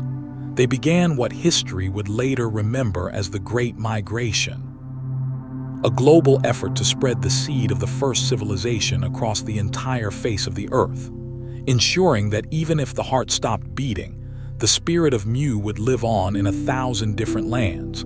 Imagine the great ports of the Sun Empire, not filled with the usual trade and laughter, but with the heavy silence of a people preparing for an eternal departure. Thousands of massive ships, built with a technology that mastered the winds and the currents, were loaded with the most precious treasures of the motherland. These were not just gold and jewels, but the seeds of human survival. They carried the sacred tablets of the Naacal, the blueprints of the Great Pyramids, and the botanical wonders of their tropical paradise. Grains, fruits, and medicinal plants were carefully packed into the hulls, to be planted in the new soils of the Americas, Asia, and the islands of the South. The migration was not a random flight. It was a strategic dispersal directed by the emperor himself. The Sun Empire was divided into several main branches. One great wave of ships sailed toward the east, following the rising sun to the shores of Mexico and Peru. These were the pioneers who would become the Maya and the builders of the Andes, carrying the light of the solar religion to the New World. Another wave turned toward the west, reaching the shores of China, Burma, and India. These settlers established the Uyghur Empire, a vast colonial network that stretched from the Pacific to the Caspian Sea. Everywhere they landed, the people of Mu did not conquer as invaders. They arrived as bringers of light, sharing their advanced knowledge of irrigation, mathematics, and law with the primitive tribes they encountered. The navigation of these fleets was a marvel of the ancient world. They did not rely solely on the stars, but used a deep understanding of the Earth's magnetic lines, the ley lines of the blue abyss.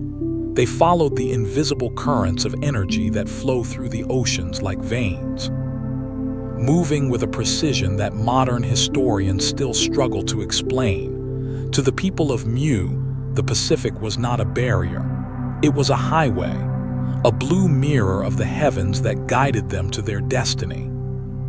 They were the masters of the deep blue silence, and even as their home sank behind them, they looked forward to the distant horizons. This dispersal explains why we find the same cultural fingerprints across the globe.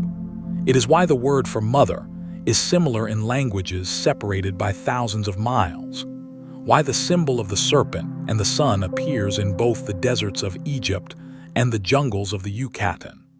The seed of Mu was planted deep in the collective DNA of humanity. Every great achievement of the ancient world, from the ziggurats of Mesopotamia to the temples of Japan, can be traced back to this moment of global migration. We are the descendants of these sailors. We are the fruit of the seeds they planted 12,000 years ago. But the migration was also a spiritual mission. The Naacal Brotherhood knew that the sacred wisdom could not be held in one place. It had to be scattered like stardust to survive the dark ages that would follow the catastrophe. They carried the secret of the Aum, the primordial sound of creation, to the ashrams of India. They carried the science of the stars to the priests of the Nile, and they carried the memory of the lost paradise to the storytellers of the Pacific Islands. The deep blue of the ocean became the ink with which they wrote the history of the world, a history that we are only now beginning to read. As we gaze upon the vast expanse of the Pacific under the dark blue light of the moon, we can almost see the ghosts of these great ships, still sailing toward the edges of the world. The Great Migration was the ultimate act of defiance against death, a refusal to let the light of the motherland be extinguished by the waves. The seeds they spread have grown into the civilizations we know today, and as long as we continue to seek the truth of our origins, the harvest of Mu will never truly end. The blue horizon still holds the memory of their journey, and the wind still carries the whispers of a people who turned a catastrophe into the foundation of the future. Before the foundations of the earth trembled, and before the great waves claimed the horizon, there was a time of unparalleled splendor that history has all but forgotten. This was the golden age of the Sun Empire, a period spanning thousands of years when the continent of Mu stood as the radiant heart of the world. In this era, humanity reached a peak of spiritual and scientific harmony that we are only beginning to imagine today. To look back at the Golden Age is to see a mirror of our own lost potential, a world where the light of wisdom was as constant as the sun itself. The Sun Empire was not an empire of conquest or fear, but of enlightenment and order. At its head sat the Ra Mu, the hieratic head and emperor, who represented the divine power of the Creator on Earth. Under his guidance, the continent was divided into 7 great cities, each a masterpiece of urban planning and sacred geometry.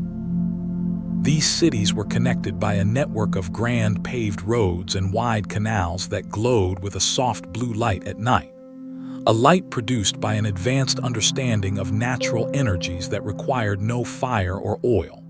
In the Golden Age, poverty was unknown, and the concept of war was a distant shadow from a primitive past. The people of Mu lived in a state of universal brotherhood, where every individual was educated in the laws of the cosmic forces. The daily life of the Sun Empire was a symphony of art and science. The citizens of Mu were masters of architecture, carving entire mountains into temples and building palaces of white stone that seemed to grow out of the earth. Their science was not based on the exploitation of nature, but on the resonance with it. They understood the secrets of vibration, sound, and the magnetic currents of the blue abyss. It is said that they could move massive stones by tuning them to the frequency of the earth, and that their gardens produced fruits and flowers of such size and beauty that they seemed to belong to another dimension. This was the paradise on earth that every ancient culture would later try to recreate in their myths of the Garden of Eden or the Elysian Fields. The spiritual center of the Golden Age was the Naacal Brotherhood. These sages were the guardians of the sacred, inspired writings, the primary laws of the universe. They taught that the human soul was an eternal spark of the great infinite, and that the purpose of life was to refine that spark through wisdom and service. Religion was not a matter of blind faith, but a demonstrable science. The temples were not just places of worship, but great universities where the mysteries of the stars and the afterlife were mapped with mathematical precision. In the deep blue silence of their inner sanctuaries, the initiates of Mu communicated with the higher realms, ensuring that the empire remained in perfect alignment with the cosmic order. The influence of the Sun Empire stretched far beyond its own shores. Its colonial network spanned the entire globe, from the Uyghur Empire in Asia to the burgeoning settlements in the Americas and Atlantis. Every colony looked toward the motherland for guidance, sending their brightest students to the great capital of Mu to learn the arts of civilization. The ocean was not a divider, but a blue bridge that connected the world under a single banner of light. For millennia, the sun never set on the empire of Mu, and the world lived in a peace that has never been seen since. But even the brightest day must eventually face the coming of the night. As the Golden Age reached its zenith, the inner fires of the earth began to stir, and the invisible gas belts beneath the continent began to shift. The people of Mu, in their wisdom, saw the signs in the stars and the tremors of the ground. But they did not live in fear. They knew that even if the physical land was lost, the glory of the Golden Age was eternal. It was a frequency that would forever vibrate in the deep blue memory of the planet, waiting for a future age to tune in and listen. As we contemplate the ruins on the seafloor today, we are looking at the skeletons of this golden era. The silent basalt columns of Nan Madol and the submerged terraces of Yonaguni were once bustling with the life of a civilization that mastered the world with love and wisdom. The deep blue of the Pacific is the tomb of a dream, but it is also a reservoir of hope. The Golden Age of Mu reminds us that humanity is capable of greatness, that we once lived in harmony with the divine, and that the memory of the Sun Empire is a light that still shines in the darkness of our forgotten past, beckoning us to rise again, to find our way back to the paradise we lost beneath the waves. In the far-flung waters of the East China Sea, where the Japanese archipelago meets the deep blue abyss of the Pacific, there lies a structure that has forced us to reconsider the very definition of history: the Yonaguni Monument. While we have spoken of its location before, we must now dive deeper into the specific anomalies that make this site a cornerstone of the Mu mystery. These are not just rocks on the seabed. They are anomalies that defy natural explanation, standing as silent sentinels of a world that was drowned 10,000 years ago. When a diver first approaches the ice-ski point at Yonaguni, the sheer scale of the anomaly is overwhelming. A massive monolith, 500 feet long, rises from the dark blue depths, featuring a series of terraces that look like a giant staircase. What makes scientists pause are the sharp, right-angled corners that appear throughout the structure. Nature rarely works in perfect 90-degree angles over such a massive area. There is the main terrace, a perfectly flat expanse of stone that looks like a ceremonial plaza where thousands could have gathered to watch the sun rise over the motherland. To suggest that this was formed by simple wave erosion is to ignore the mathematical precision of its layout. One of the most haunting anomalies is the twin pillars, two massive vertical stones standing side by side, perfectly parallel, reaching up toward the surface like the pillars of a temple gateway. Beneath them lies a paved road that disappears into the silt of the ocean floor, leading toward what Professor Masaki Kimura believes is a submerged stadium. These are not random formations. They are deliberate architectural choices. In the deep blue silence, you can almost hear the echoes of the feet that once walked these stone paths when they were still dry land, before the great cataclysm tore the earth asunder. But the most famous anomaly of all is the turtle, a massive stone block carved into a shape that is undeniably biological. In many ancient Pacific cultures and the lore of Mu, the turtle was a sacred symbol of the earth and the motherland. It represented stability and the wisdom of the ages. At Yonaguni, this stone sits perched on a terrace as if watching over the city. Its head, its shell, and its flippers are clearly visible through the dark blue water. Critics argue it is a freak of nature, a simulacrum created by the human mind's desire to see patterns. yet its placement and its form match the descriptions of the guardian stones found in the Naacal records. The mystery deepens when we look at the star platform, a flat stone carved with symbols that look like astronomical alignments. Researchers have found that if the monument were above water today, these markings would align with specific stars as they appeared 12,000 years ago, the same stars that the people of Mu navigated by. The deep blue currents that flow around these markings have spent millennia trying to erase them, but the geometry remains, stubbornly pointing to a past that science is not yet ready to accept. Geologists like Robert Schoch have argued that the sandstone of Yonaguni naturally fractures into straight lines and flat plains, creating a natural illusion of a city. But how do we explain the drainage channels? How do we explain the 2-foot-wide holes that look like they were designed to hold wooden support beams? Or the loop road that circles the entire structure? These are not the works of the tide. They are the fingerprints of a civilization that mastered the art of stone working long before the first pyramid was ever dreamed of.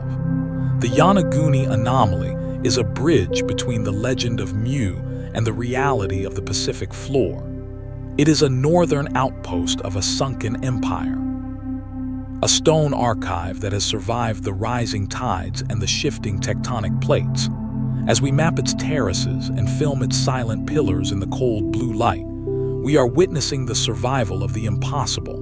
Yonaguni is a challenge to our arrogance, a reminder that the ocean is much older and much more crowded with history than we ever dared to imagine. The mystery remains locked in the blue abyss, waiting for the day when we finally admit that we are not the first masters of this world, and that the motherland still watches us from beneath the waves, in the deep, blue silence. The battle for the truth of Mu is not fought with swords or ships, but with data, maps, and the deep-seated dreams of humanity. On one side stands the rigid wall of modern geology, a science built on the cold facts of tectonic plates and basaltic crust. On the other side, the shimmering mirage of ancient legend, a story told in stone and whispers that refuses to die. This is the ultimate confrontation: scientific debates, geology versus legend, a struggle to decide if the motherland was a physical reality or a beautiful metaphor for a lost state of the human soul. Mainstream geology presents a formidable challenge to the existence of a sunken continent in the Pacific.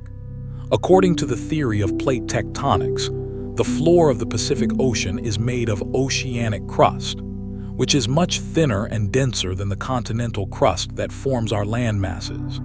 Scientists argue that a continent as vast as Mu would be impossible to sink, in the way Churchward described, because the lighter continental rock cannot simply descend into the denser mantle below. They point to the Pacific Plate as a single, ancient slab of rock that has been moving slowly for millions of years, leaving no room for a vanished empire. To the geologist, the deep blue abyss is a basaltic desert, not a graveyard of lost cities. However, the proponents of Mu find their evidence in the gaps of scientific certainty. They look to the end of the last ice age, about 12,000 years ago, when the sea levels rose by nearly 400 feet as the great glaciers melted. While this might not have swallowed a whole continent, it certainly drowned millions of square miles of coastal plains and land bridges.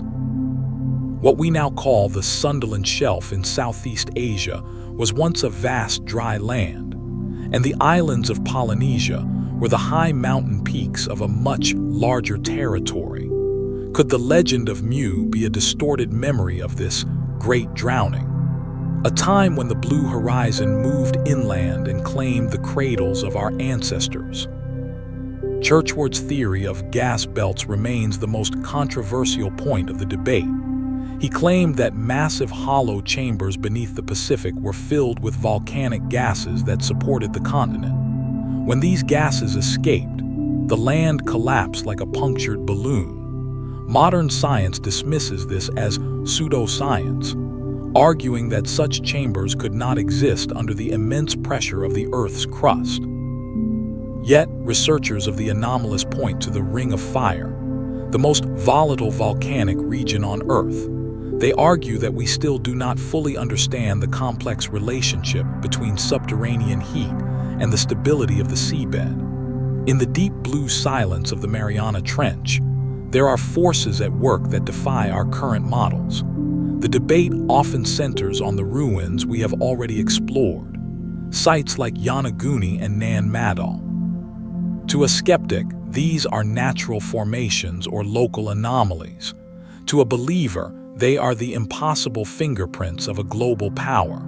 The scientific community demands peer-reviewed proof, such as a piece of continental granite from the deep Pacific floor. Until that is found, they remain unmoved. But the legend persists because it explains the unexplainable, the shared symbols, the sudden rise of the Maya, and the universal memory of the flood. Perhaps the truth lies in the middle of the dark blue water. Perhaps Mu was not a single continent that sank in a night, but a vast network of island empires that were slowly erased by rising tides and shifting earth. Science provides the skeleton of the world, but legend provides the flesh and the spirit. As we look into the deep blue abyss, we see both the tectonic plates and the ghosts of the Sun Empire. The debate is not just about rocks. It is about the story we choose to tell about ourselves. Are we a species of accidental evolution, or the descendants of a lost glory? The deep blue silence of the Pacific holds both answers. And it is up to us to listen, to the logic of the mind and the intuition of the heart, as the waves of history roll over the truth, forever mysterious and forever blue. For 50,000 years, the great motherland of Mu had known a peace that surpassed all understanding. The mountains were stable, the plains were fertile, and the deep blue heart of the Pacific was a source of endless life. But as the great cycle began to turn toward its dark conclusion, the first signs of the coming cataclysm began to ripple through the world. They did not arrive with a thunderous roar or a sudden wave. They began as whispers in the earth, subtle shifts in the natural order that only the most sensitive could perceive. These were the warnings of the motherland, the final messages from a land that was beginning to realize its own mortality. The first sign was found in the behavior of the living world. In the great tropical forests that covered the central plains, the birds, usually so full of song, suddenly fell silent. Large flocks of white herons and brightly colored parrots were seen gathering in the thousands, only to take flight and head toward the distant horizons of the Americas and Asia, leaving the trees of Mu empty and still. Even the animals of the fields became restless, their instincts tuned to the deep vibrations of the gas belts miles beneath their feet. They fled the lowlands and climbed toward the high volcanic ridges, seeking a safety that would soon prove to be an illusion. In the deep blue silence of the night, the air grew heavy and thick with the scent of ozone and ancient earth, as if the world itself was holding its breath.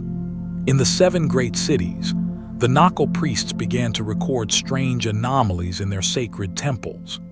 The great solar discs, made of polished gold and stone, began to vibrate with a low, humming sound that could be felt in the very bones of the citizens. The priests realized that the cosmic forces they had mastered for millennia were no longer in balance. They looked to the stars and saw that the celestial alignments were shifting. The deep blue sky of the Pacific was filled with strange, shimmering lights. Not the stars they knew, but auroras of electric blue and violet that danced over the temples. These were the signs that the magnetic fields of the Earth were fracturing, and that the invisible gas belts supporting the continent were reaching their breaking point. The ocean itself began to betray its secrets. Sailors returning to the ports of Mu spoke of the water changing color, turning from its majestic royal blue to a dark, sickly indigo. In some areas, the sea began to boil without heat. Massive bubbles of volcanic gases rising from the deep abyss and bursting on the surface with a sound like muffled thunder. The tides became unpredictable, receding far beyond the normal low-water mark, exposing the coral reefs and the hidden foundations of the coastal walls. To those who understood the signs, it was as if the Pacific was pulling back its shroud, preparing to reveal the grave it had dug for the motherland. In the final months, the tremors became a part of daily life. Small earthquakes that shook the stone palaces and sent clouds of dust rising from the ancient towers. The people of Mu, however, did not panic. Their philosophy taught them that the soul was eternal and that the earth was a vessel that must eventually break. Yet there was a profound sadness that hung over the land, a collective grief for the paradise they were about to lose. The Ra Mu, the king of the sun, sat upon his throne and looked out over the blue horizon, knowing that the time for the great migration was over, and the time for the great silence had begun. The first signs of the cataclysm were a test of the spirit. They were the slow-motion prologue to a tragedy that would rewrite the history of the world. As the ground beneath the cities began to groan and the sky turned a bruised indigo, the people of Mu realized that the motherland was no longer a provider, but a victim of the very forces that had created her. The deep blue water was no longer a highway to the colonies. It was a rising wall of darkness. The stage was set. The warnings had been given, and the foundations of the world were about to shatter. The light of the Sun Empire was flickering, as the first shadows of the abyss began to climb the shores of the lost paradise, and the blue silence prepared to swallow everything. The sun had set for the final time over the emerald plains of the motherland, casting long, golden shadows that stretched across the great paved roads for the very last time. For the millions who called this paradise home, it was an evening like any other. But beneath their feet, the very foundations of the world were preparing to dissolve. As the first stars began to pierce the deep blue velvet of the Pacific sky, the silence was not broken by a sound, but by a vibration. A low, rhythmic thrumming that seemed to come from the heart of the galaxy itself. It was the beginning of the end, the night the earth shook, and the night the Sun Empire fell into the dark blue embrace of eternity. The first great tremor struck just before midnight. It was not a simple shaking of the ground, but a violent heave of the Earth's crust that sent the massive basalt pillars of the 7 cities crashing into the streets. In a single moment, the order and beauty of 50,000 years were shattered. The records of the Naacal describe a sound that no human had ever heard before, a deep, guttural roar that rose from the depths of the ocean floor. It was the sound of the great gas belts finally collapsing. Imagine massive subterranean chambers, hundreds of miles wide and filled with volatile volcanic vapors, suddenly losing their structural integrity. As the gas escaped through the vents of the great volcanoes, the support for the continent simply vanished. The land of Mu was no longer resting on solid rock. It was floating on a void. As the tremors intensified, the earth began to tear itself apart. Massive chasms, miles long and hundreds of feet wide, opened up across the rolling plains. But these were not dark pits. They glowed with an eerie, electric blue light, a manifestation of the immense tectonic pressure and the glowing magma deep below. The great temples of the sun, built to last for all time, slid silently into these glowing blue wounds in the earth. The people of Mu looked on in a state of profound shock, witnessing the impossible. The ground they had walked upon for generations was disappearing beneath them.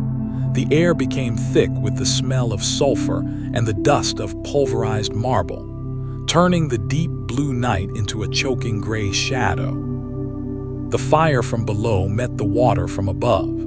As the continent began to sink into the hollowed-out chambers, the Pacific Ocean rushed in to fill the vacuum. The meeting of the cold sea and the superheated volcanic gases created explosions of steam that could be heard across the globe. The sky turned a bruised indigo, filled with pillars of ash that reached into the upper atmosphere, blotting out the stars and the moon. In the midst of this chaos, the Mu stood at the entrance of his palace. Not in fear, but in a final act of prayer. He understood that the cycle of the motherland was complete, that the sacred mountain was returning to the primordial waters from which it had first emerged. Through the crashing of stone and the roaring of the wind, there was a terrifying beauty to the destruction. The cities, once illuminated by the soft blue light of their advanced technology, were now lit by the fires of the Earth's core. Every building that fell, every statue that crumbled, was a testament to the fragility of even the greatest human achievements. The night was no longer a time of rest. It was a time of transformation. As the last pieces of the central plateau began to tilt toward the abyss, the people realized that there was no escape. The lifeboats of stone they had built were being reclaimed by the deep blue silence. By the time the first light of dawn should have touched the horizon, there was no sun to be seen. Only a wall of ash and a rising tide of dark, turbulent water. The night the earth shook had taken everything. The continent of Mu, the cradle of humanity and the teacher of the world, was sliding into the abyss. The silence that followed each great tremor was more terrifying than the noise itself. A heavy, blue silence that whispered of a world that was becoming a memory. This was the peak of the cataclysm, the moment when history ended and legend began. Beneath the shaking earth and the rising waves, in the cold, blue heart of the Pacific, the moment of finality had arrived. The great continent, which had stood as the beacon of light for 50 millennia, began its final descent into the crushing darkness of the Pacific. It was a spectacle of terraforming in reverse. A world that had been born from the fire of the earth and the light of the sun was now being reclaimed by the primordial waters. The submergence of Mu was not merely a local event. It was a planetary wound that would leave a permanent scar on the memory of the human race.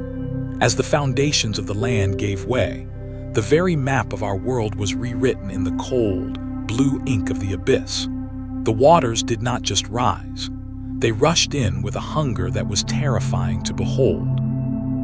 As the central plateaus of Mu collapsed into the void left by the gas belts, the surrounding ocean was sucked into the vacuum, creating a series of inward-curving whirlpools so vast they could be seen from the stars. The great cities of the Sun Empire, with their marble palaces and golden dome temples, were carried down into the depths as if they were made of nothing more than paper. Imagine the height of a 3-story temple being dwarfed by a wall of dark blue water 300 feet high. The power of the Pacific was absolute, and it was coming to collect its debt. In the final hours, the geography of the motherland transformed into an archipelago of doomed islands. The mountain peaks, which once looked out over emerald valleys and crystal-clear rivers, were now the only dry land left. Thousands gathered on these heights, looking out over a horizon that was no longer green or gold, but a relentless, churning indigo. They watched as the great roads they had built were swallowed, and as the sacred groves of the Naacal were swept away by the tide. There was no screaming.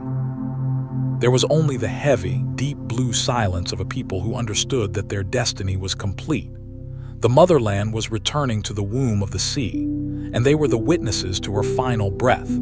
As the last peak began to slide beneath the waves, a strange phenomenon occurred. The advanced technology of Mu, the power sources that had provided light and energy to the cities for ages, reacted with the seawater. Under the waves, the sinking continent began to glow with an intense, ethereal blue light. A final discharge of energy that illuminated the abyss for hundreds of miles. For a few brief moments, the ocean floor was lit as brightly as the surface under a summer sun. It was as if the continent was a dying star, collapsing into a blue hole in the middle of the Pacific. This final flash of light was the last signal of the Sun Empire, a message sent into the dark before the silence became eternal. The weight of the water was the final architect, as the land settled on the ocean floor, miles beneath where it had once stood. The pressure began to crush the structures that had not already crumbled. The deep blue abyss is a realm of unimaginable force, and it began to compress the history of Mu into a layer of stone and silt. The cities were not just drowned, they were entombed. The great libraries of the Naacal, the artifacts of the first kings, and the sacred geometry of the Sun Empire were sealed away in a vault of cold blue water, protected by a pressure that no human could survive.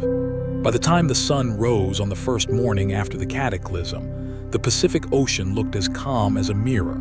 The fire was gone, the shaking had stopped, and the land that had dominated the world for 50,000 years was nowhere to be seen. There was only a vast expanse of empty blue water, stretching from horizon to horizon. The silence was absolute, a silence so profound that it felt as if the world itself had forgotten how to speak. Mu was gone. The motherland had become a phantom, a ghost continent drifting in the currents of the deep blue silence.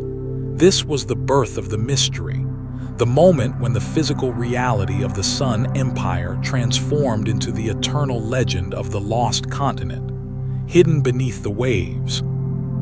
In the cold, dark, blue, forever, the world as it was known had ceased to exist.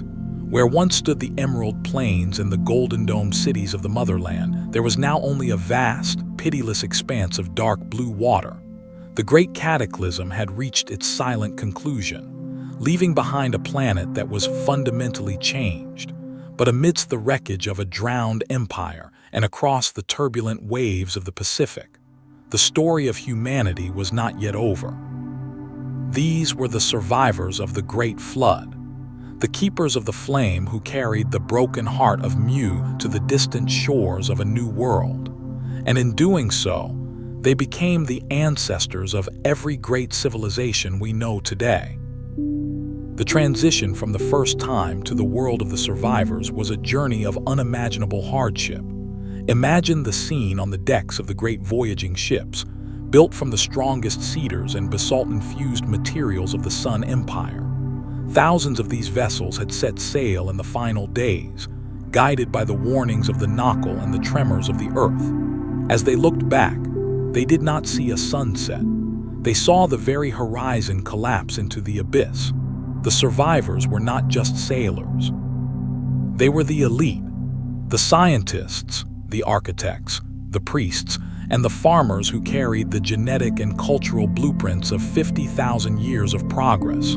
They were floating in a deep blue void, suspended between a paradise that was lost and a future that was yet to be born. To the east, the currents of the Pacific carried these survivors toward the rugged coastlines of the Americas. They landed in the high-altitude sanctuaries of the Andes and the lush lowlands of the Yucatan. To the primitive tribes who witnessed their arrival, these people appeared as gods descending from the sea. They were the Viracachas and the Quetzalcoatls, beings who possessed the power to command the stone and read the stars. They arrived with their skin bronzed by the sun and their eyes reflecting the deep blue of the ocean they had crossed, bringing with them the seeds of maize, the secrets of irrigation, and the sacred geometry of the pyramid. They did not build for themselves. They built to remember, creating monuments that mirrored the lost temples of Mu, ensuring that the memory of the motherland would be etched into the very mountains of the New World. To the west, the diaspora reached the shores of India, Burma, and the rising sun of Japan. Here, the survivors were remembered as the Nagas, or the Holy Brothers, those who possessed the sacred tablets and the wisdom of the Aum. They climbed the high plateaus of Tibet, seeking the thin air and the silent caves where the rising tides of the cataclysm could not reach. In the deep blue shadows of the Himalayas, They established the secret archives that James Churchward would one day discover. These survivors were the bridge between the high science of Mu and the spiritual traditions of the East. They taught that the world was a cycle of birth and destruction, and that the blue abyss was both a grave and a womb. But perhaps the most poignant survivors were those who remained in the center of the ocean, on the mountain peaks that did not sink. These are the people of Polynesia, the Hawaiians, the Tahitians, and the mysterious builders of Easter Island. For them, the flood did not just take their land, it took their context. They were left as prisoners of the sea, isolated on tiny islands that were once the high ridges of a continent. Their oral traditions are filled with the Hawaiki, the ancestral homeland that lies beneath the waves. Every time they sail their canoes across the deep blue horizon, they are retracing the escape routes of their ancestors.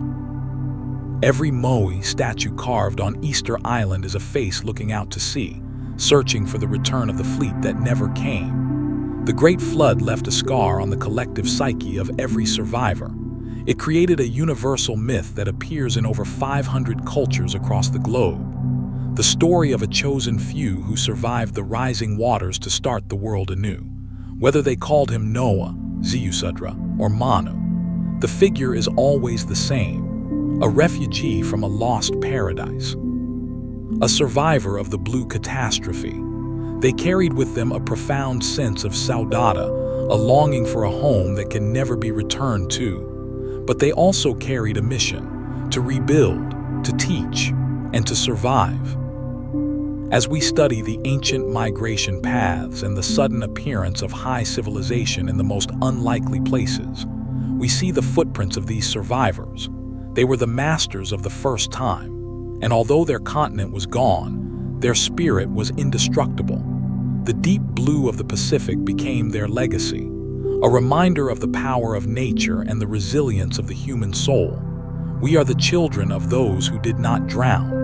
We are the descendants of the sailors of Mu. And as we look out over the calm blue water today, we are seeing the same horizon they saw, a horizon that holds the secret of our survival and the promise of our eventual return to the wisdom of the motherland, hidden in the silent, deep, blue, forever. The stone walls of Nan Madol may crumble, and the inscriptions on the Naacal tablets may fade under the weight of millennia. But there is one record of the motherland that is indestructible, a record that we carry within us every single day. It is written in the very code of our existence, the deep blue blueprint of our biology. This is the genetic memory of a lost people, the biological echo of Mu that lives on in the blood and the subconscious of modern humanity. Even if every physical ruin were erased from the face of the earth, the spirit of the Sun Empire would still exist, because we are the living archives of its glory. For decades, geneticists have been puzzled by strange anomalies in the DNA of populations surrounding the Pacific Ocean. From the indigenous tribes of South America to the highlanders of Tibet, and from the islanders of Polynesia to the ancient lineages of Japan, there are specific genetic markers that do not seem to follow the standard out-of-Africa migration model. These are the ghost lineages, traces of a highly advanced and ancient ancestor that modern science cannot fully identify. Proponents of the Mu theory argue that these markers are the biological footprints of the survivors who fled the sinking continent 12,000 years ago. They are the threads of a blue heritage, a genetic signature left by a civilization that once unified the Pacific Basin into a single family. But the memory of Mu is not just found in our cells, it is found in our minds. Carl Jung spoke of the collective unconscious, a shared reservoir of archetypes and memories that all humans inherit from their ancestors. Why is it that people who have never heard of Mu or Atlantis often dream of a vast paradise sinking into a dark blue sea? Why do we feel a profound sense of saudade, a longing for a home we have never visited? when we gaze out over the empty horizon of the ocean. This collective trauma of the great cataclysm is etched into the human psyche. We are a species with amnesia, yet our dreams are filled with the blue light of the motherland. We remember the golden age not through history books, but through the intuitive flash of a symbol, the feeling of a sacred geometry, and the inexplicable comfort we find in the presence of the sea. In the secret teachings of the East, it is said that the people of Mu were the third root race, a humanity that possessed a higher level of sensory perception and a deeper connection to the cosmic forces. They did not communicate only with words, but with a resonance of the heart. This blue frequency is still present in some individuals today, often called old souls or indigo children, people who feel a natural affinity for the wisdom of the stars and the secrets of the deep. They are the genetic reincarnations of the Naacal Brotherhood, carrying the dormant potential of the Sun Empire within their modern frames, waiting for the right vibration to wake up the wisdom that has been sleeping for 10,000 years. The language we speak also carries the ghost of Mu. Linguists have noted strange similarities between the root words of the Mayan language and ancient Japanese, or between the chants of the Hawaiian priests and the sacred mantras of India. These are not coincidences.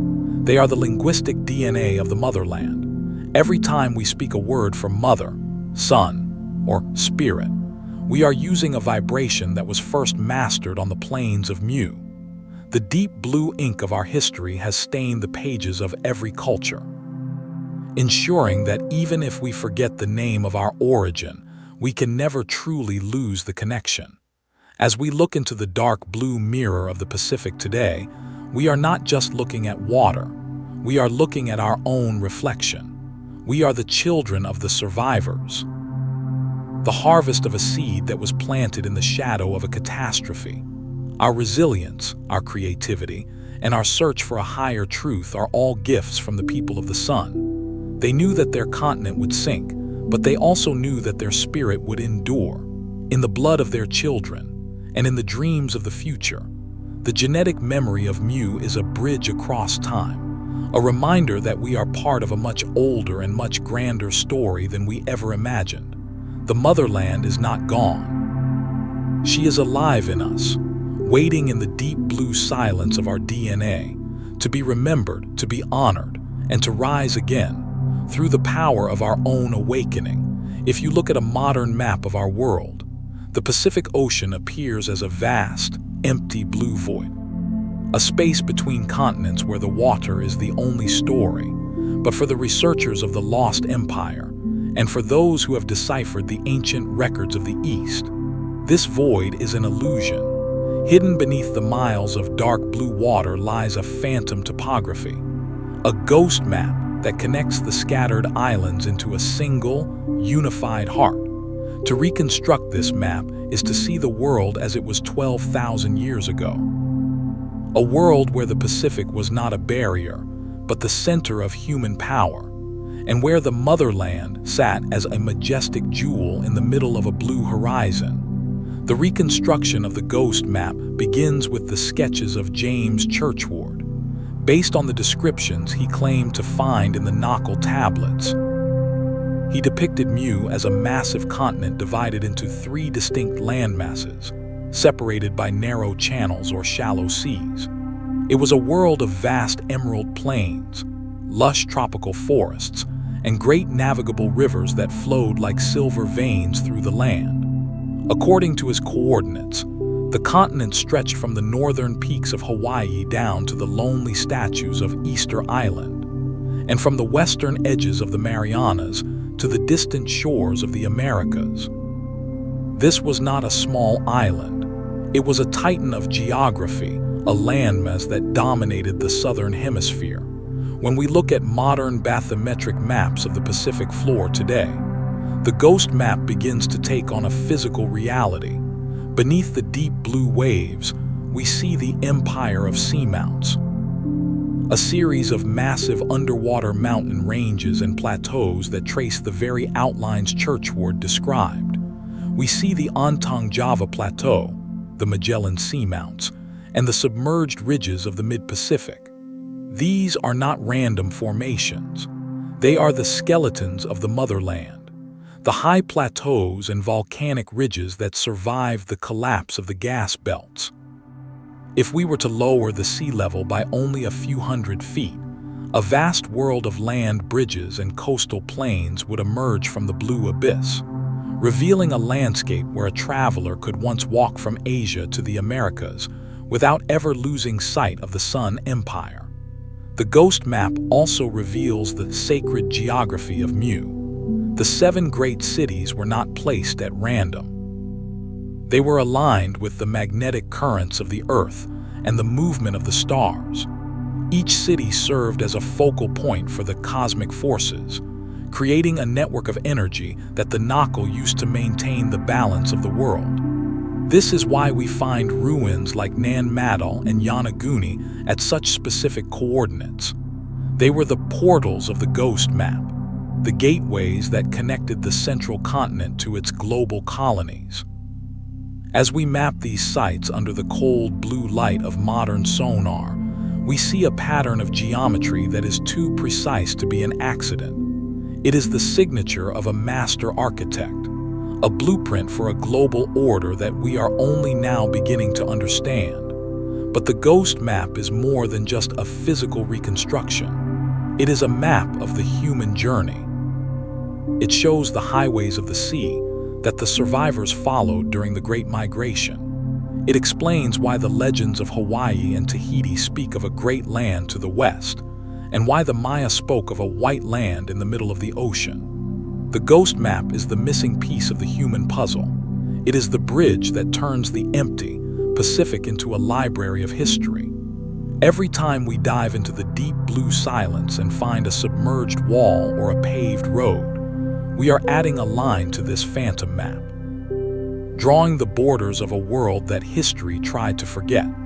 As we overlay the ancient sketches onto the modern satellite data, the ghost of Mu becomes visible. We see a continent of light and wisdom, standing defiant against the dark blue shadows of the abyss. The map is a reminder that the world is much more than what we see on the surface. Beneath the calm blue mirror of the Pacific, there is a story of greatness and loss, a geography of the soul that still resonates in our collective memory. Reconstructing the ghost map is an act of restoration. It is a way of bringing the motherland home, and admitting that our history did not begin in the desert but in the heart of a blue paradise, a paradise that still waits for us, in the silent, deep blue.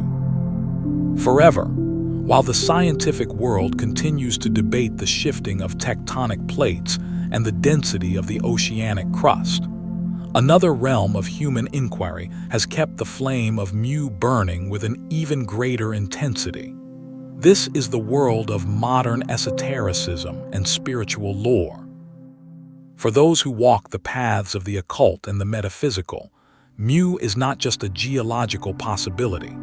It is a spiritual reality, an etheric anchor that continues to influence the collective consciousness of our species. To explore Mu in modern lore is to move beyond the physical ruins of the Pacific and into the deep blue light of the soul, where the motherland remains as vibrant and powerful as it was 50,000 years ago. The resurgence of Mu in the modern era began not with an archaeologist's shovel, but with the visionary writings of Helena Blavatsky and the Theosophical Society. In the late 19th century, Blavatsky spoke of a lost continent she called Lemuria, which many later researchers, including Churchward, would identify as the very same landmass as Mu. According to these esoteric traditions, Mu was the home of the third root race, a humanity that was far more spiritually evolved than our own. They were said to possess the third eye, an active pineal gland that allowed them to perceive the higher dimensions and communicate directly with the cosmic forces. In the lore of the modern mystic, the sinking of Mu was not just a natural disaster.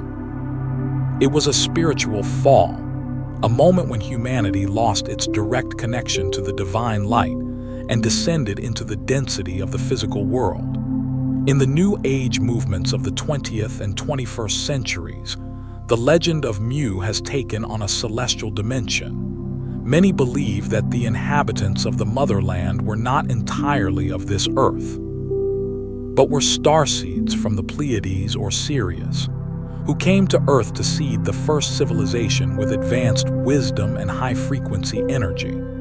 These modern chronicles describe Mu as a land of crystal cities and healing temples, where the power of sound and blue light vibration was used to maintain perfect health and longevity. When we look at the deep blue color of the Pacific today, esotericists see it as a memory liquid, a vast reservoir of information that stores the Akashic records of the Sun Empire.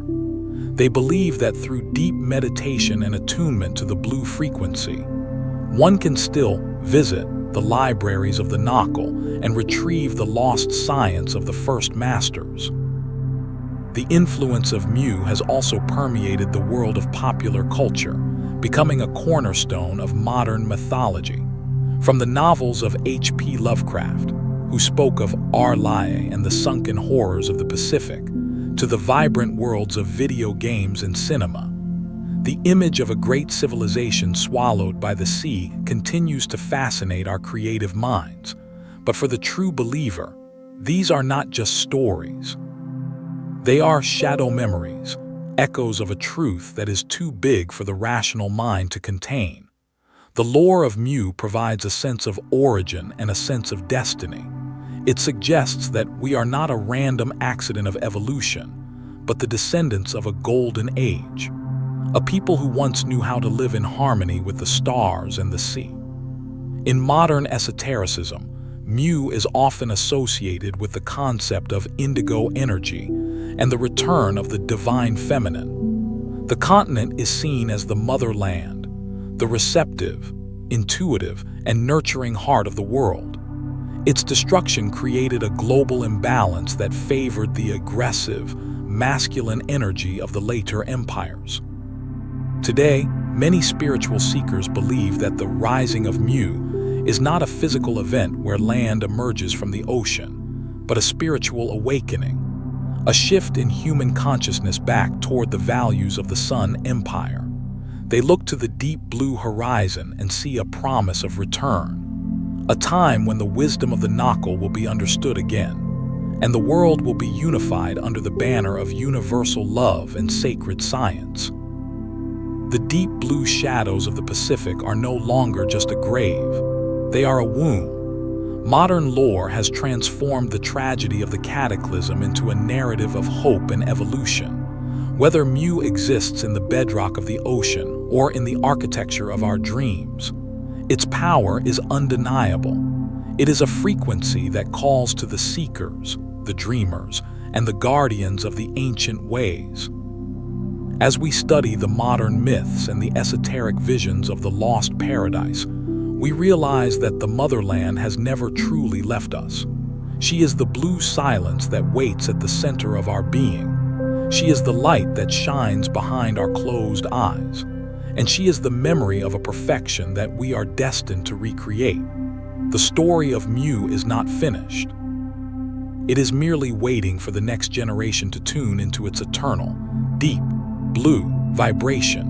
In the furthest reaches of the blue world, where the weight of the water becomes an absolute power, there lies a realm that sunlight has never touched, and that time itself seems to have abandoned. These are the deep trenches of the Pacific, the Mariana, the Tonga, and the Kermadec, jagged scars on the Earth's crust that reach 7 miles down into the heart of the abyss.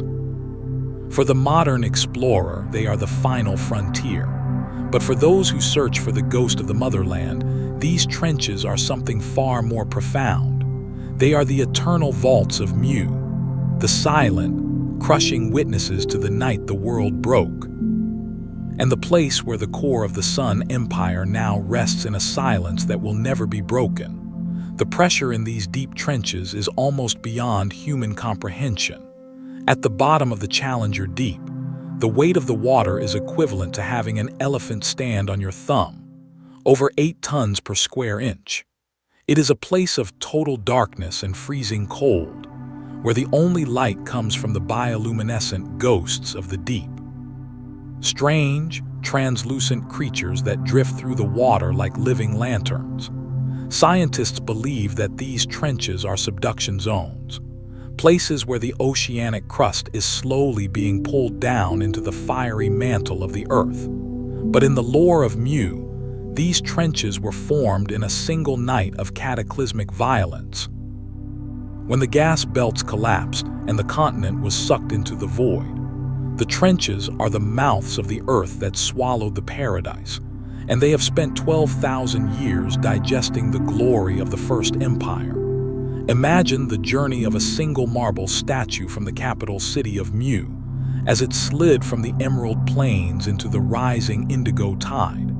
It did not simply sink to a shallow seabed. It tumbled down the slopes of the newly formed trenches, falling deeper and deeper into the dark blue silence, as the pressure increased and the light of the sun faded away forever.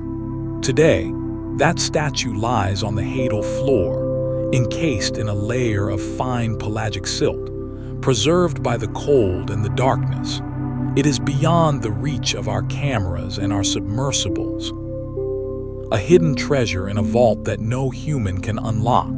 To the Pacific, these trenches are a library of stone, a collection of history that is being slowly pulled into the Earth's core, to be melted down and recycled into the mountains of the future. The silence of the deep trenches is unlike any other silence on Earth. It is a heavy, vibrational stillness that carries the echo of the Great Collapse. Researchers who have sent acoustic sensors into the abyss have reported hearing strange, low-frequency moans and metallic hums coming from the seabed, while geologists attribute these sounds to tectonic movements and the shifting of the plates. Those who listen with the ears of the motherland hear something else.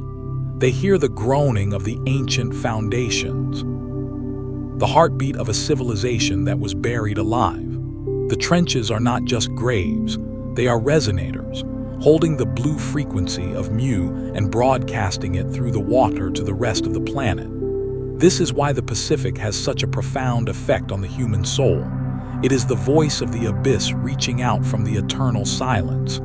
In the secret geography of the Pacific, the trenches form a ring of protection around the center of the lost continent. They are the moats of a sunken fortress, ensuring that the most sacred secrets of the Naacal remain undisturbed.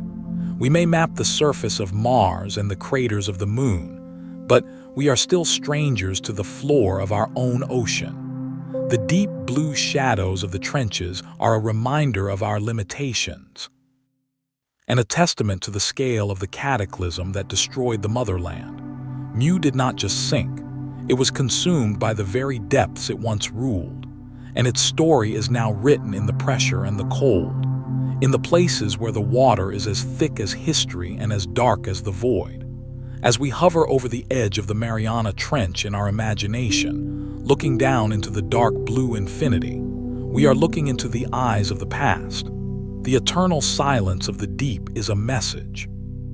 It tells us that nothing is permanent, that even the greatest empires are eventually reclaimed by the primordial waters, but it also tells us that nothing is truly lost. The stones of Mu are still there. The memories of the Sun Empire are still vibrating in the cold, and the light of the motherland still pulses in the bioluminescence of the deep-sea wanderers. The trenches are the guardians of the truth, and as long as they remain unexplored, the legend of Mu will continue to haunt our dreams. In the deep blue, forever.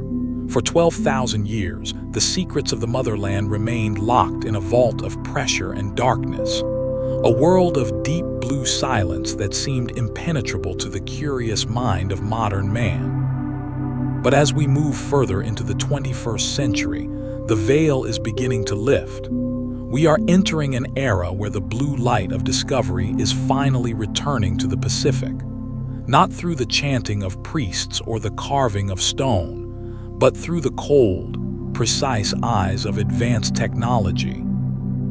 The mystery of Mu is no longer a matter of faith or legend. It is becoming a matter of data, frequency, and high-resolution imagery. We are standing on the threshold of a new revelation, a moment when the deep blue abyss is finally ready to surrender its ghosts. The primary catalyst for this return of light is the advancement of LiDAR and high-definition bathymetric sonar. For the first time in history, we are seeing the floor of the Pacific not as a blurry shadow, but as a clear and detailed landscape. In the waters around the Cook Islands and the reefs of Micronesia, researchers have begun to identify anomalous geometries that do not match the natural patterns of volcanic growth.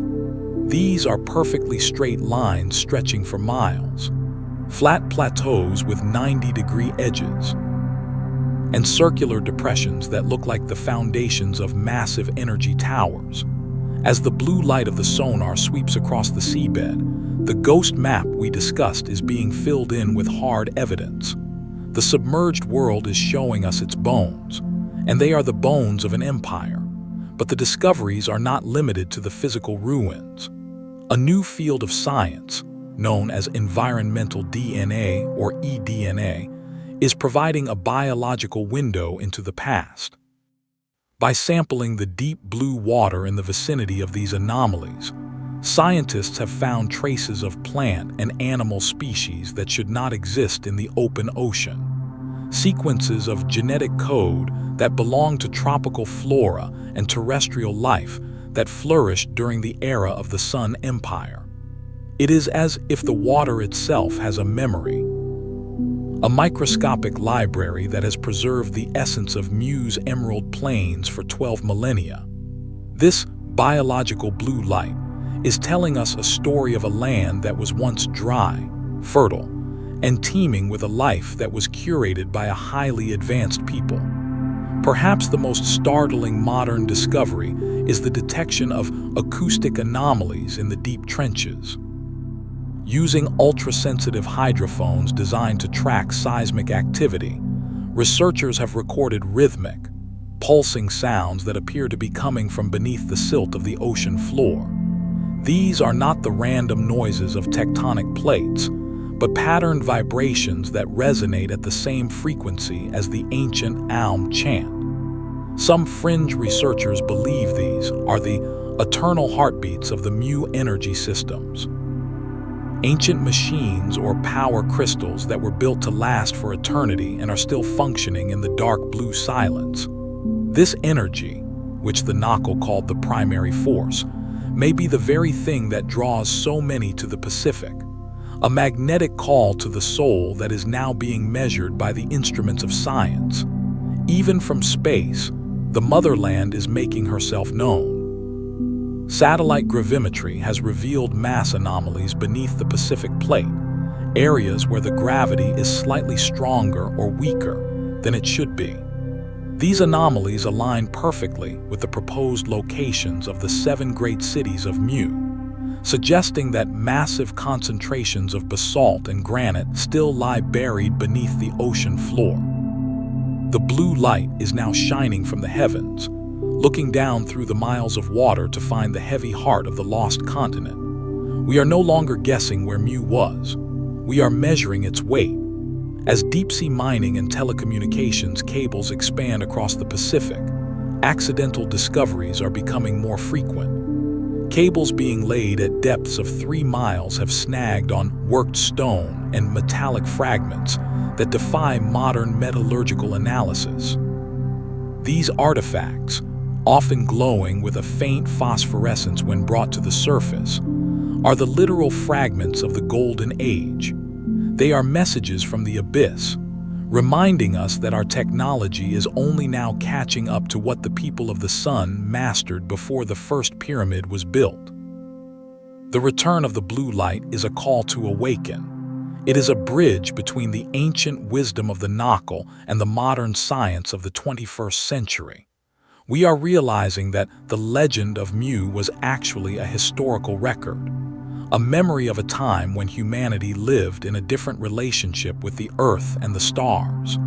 The deep blue silence of the Pacific is no longer a place of ending. It is a place of beginning.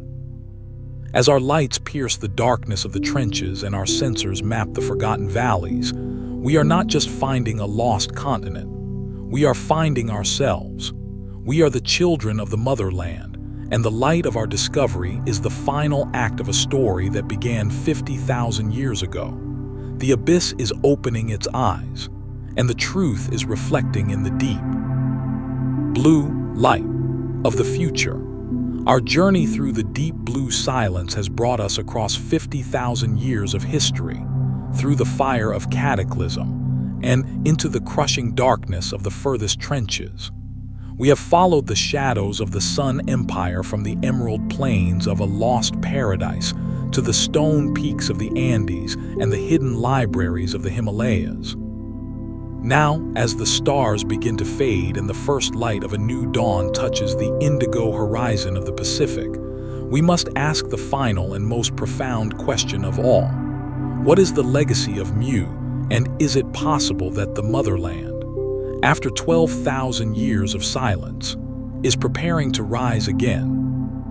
The answer lies not in the movement of tectonic plates, but in the awakening of the human spirit and the eternal return of a truth that can never be truly drowned. In the esoteric traditions of the East and the prophecies of the indigenous people of the Pacific, there is a persistent belief that the history of the world is a series of great breaths. When the motherland sank, the world entered a long period of inhalation, a time of darkness, separation, and the loss of the sacred wisdom. This was the age of the material world, where the blue frequency of Mu was hidden beneath the waves of survival and conquest. But these prophecies also speak of the exhalation, a time when the earth would begin to breathe out the secrets it has guarded for millennia. The rising of Mu is not foreseen as a violent geological event where land masses suddenly burst from the sea, but as a spiritual resurrection. It is the return of the primary force into the collective mind of humanity. It is the moment when the memory of the Sun Empire ceases to be a myth and becomes a living blueprint for the future. The legacy of Mu is visible in every corner of our modern world, if we only know how to look. It is in the universal longing for peace and the growing realization that we are a single, unified family inhabiting a fragile blue planet. This was the core teaching of the Naacal, that all life is connected by a single thread of light. Every time we seek to live in harmony with nature, every time we utilize the power of sound and vibration for healing, and every time we look to the stars with a sense of belonging, we are manifesting the spirit of the motherland. The rising is happening now, in the hearts of those who feel the call of the deep blue abyss. It is a return to the values of the Golden Age, a time when wisdom was valued above gold and the light of the soul was the primary source of power. But what of the physical continent? Is it possible that the geography of the Pacific will once again shift? Geologists remind us that the Earth is a living, breathing entity. The same forces that collapsed the gas belts and dragged the plains into the abyss are still at work miles beneath our feet. Some researchers point to the increasing volcanic activity along the Ring of Fire as a sign that the foundations are again becoming restless. In the long cycles of geological time, what is submerged will eventually be revealed. Just as the mountains of the Himalayas were once at the bottom of a prehistoric sea, the emerald valleys of Mu may one day feel the warmth of the sun again. The deep blue water is a temporary guardian, and the Pacific is a patient librarian who knows that every book will eventually be checked out again. As we close this chapter of our investigation, we realize that Mu never truly left us. She has been the silent architect of our civilizations, the hidden muse of our religions, and the blue ghost that haunts our most beautiful dreams. The motherland is an archetype, a symbol of the perfect home that we are all trying to rebuild in our own lives. The legacy of the Sun Empire is a reminder that we are capable of greatness, that we have mastered the stars before, and that we can do it again. The cataclysm was not an end, but a transformation, a dispersal of light that has illuminated the dark ages of history until we were ready to see clearly once more. The deep blue silence of the Pacific is no longer a place of mystery and fear. It is a place of sanctuary. It is the well of our origins and the reservoir of our future. As we gaze upon the vast expanse of the indigo water under the quiet light of the moon, we can feel the heartbeat of the motherland pulsing in the tides. The waves carry the whispers of the Naacal, and the wind carries the name of Mu across the world.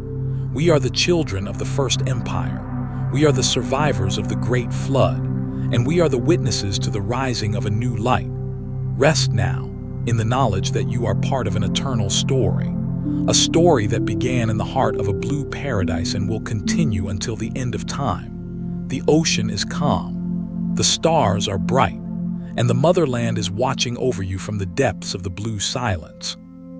The journey is complete, but the memory remains, forever pulsing, forever radiant in the cold, dark, deep blue. Forever Mu is rising.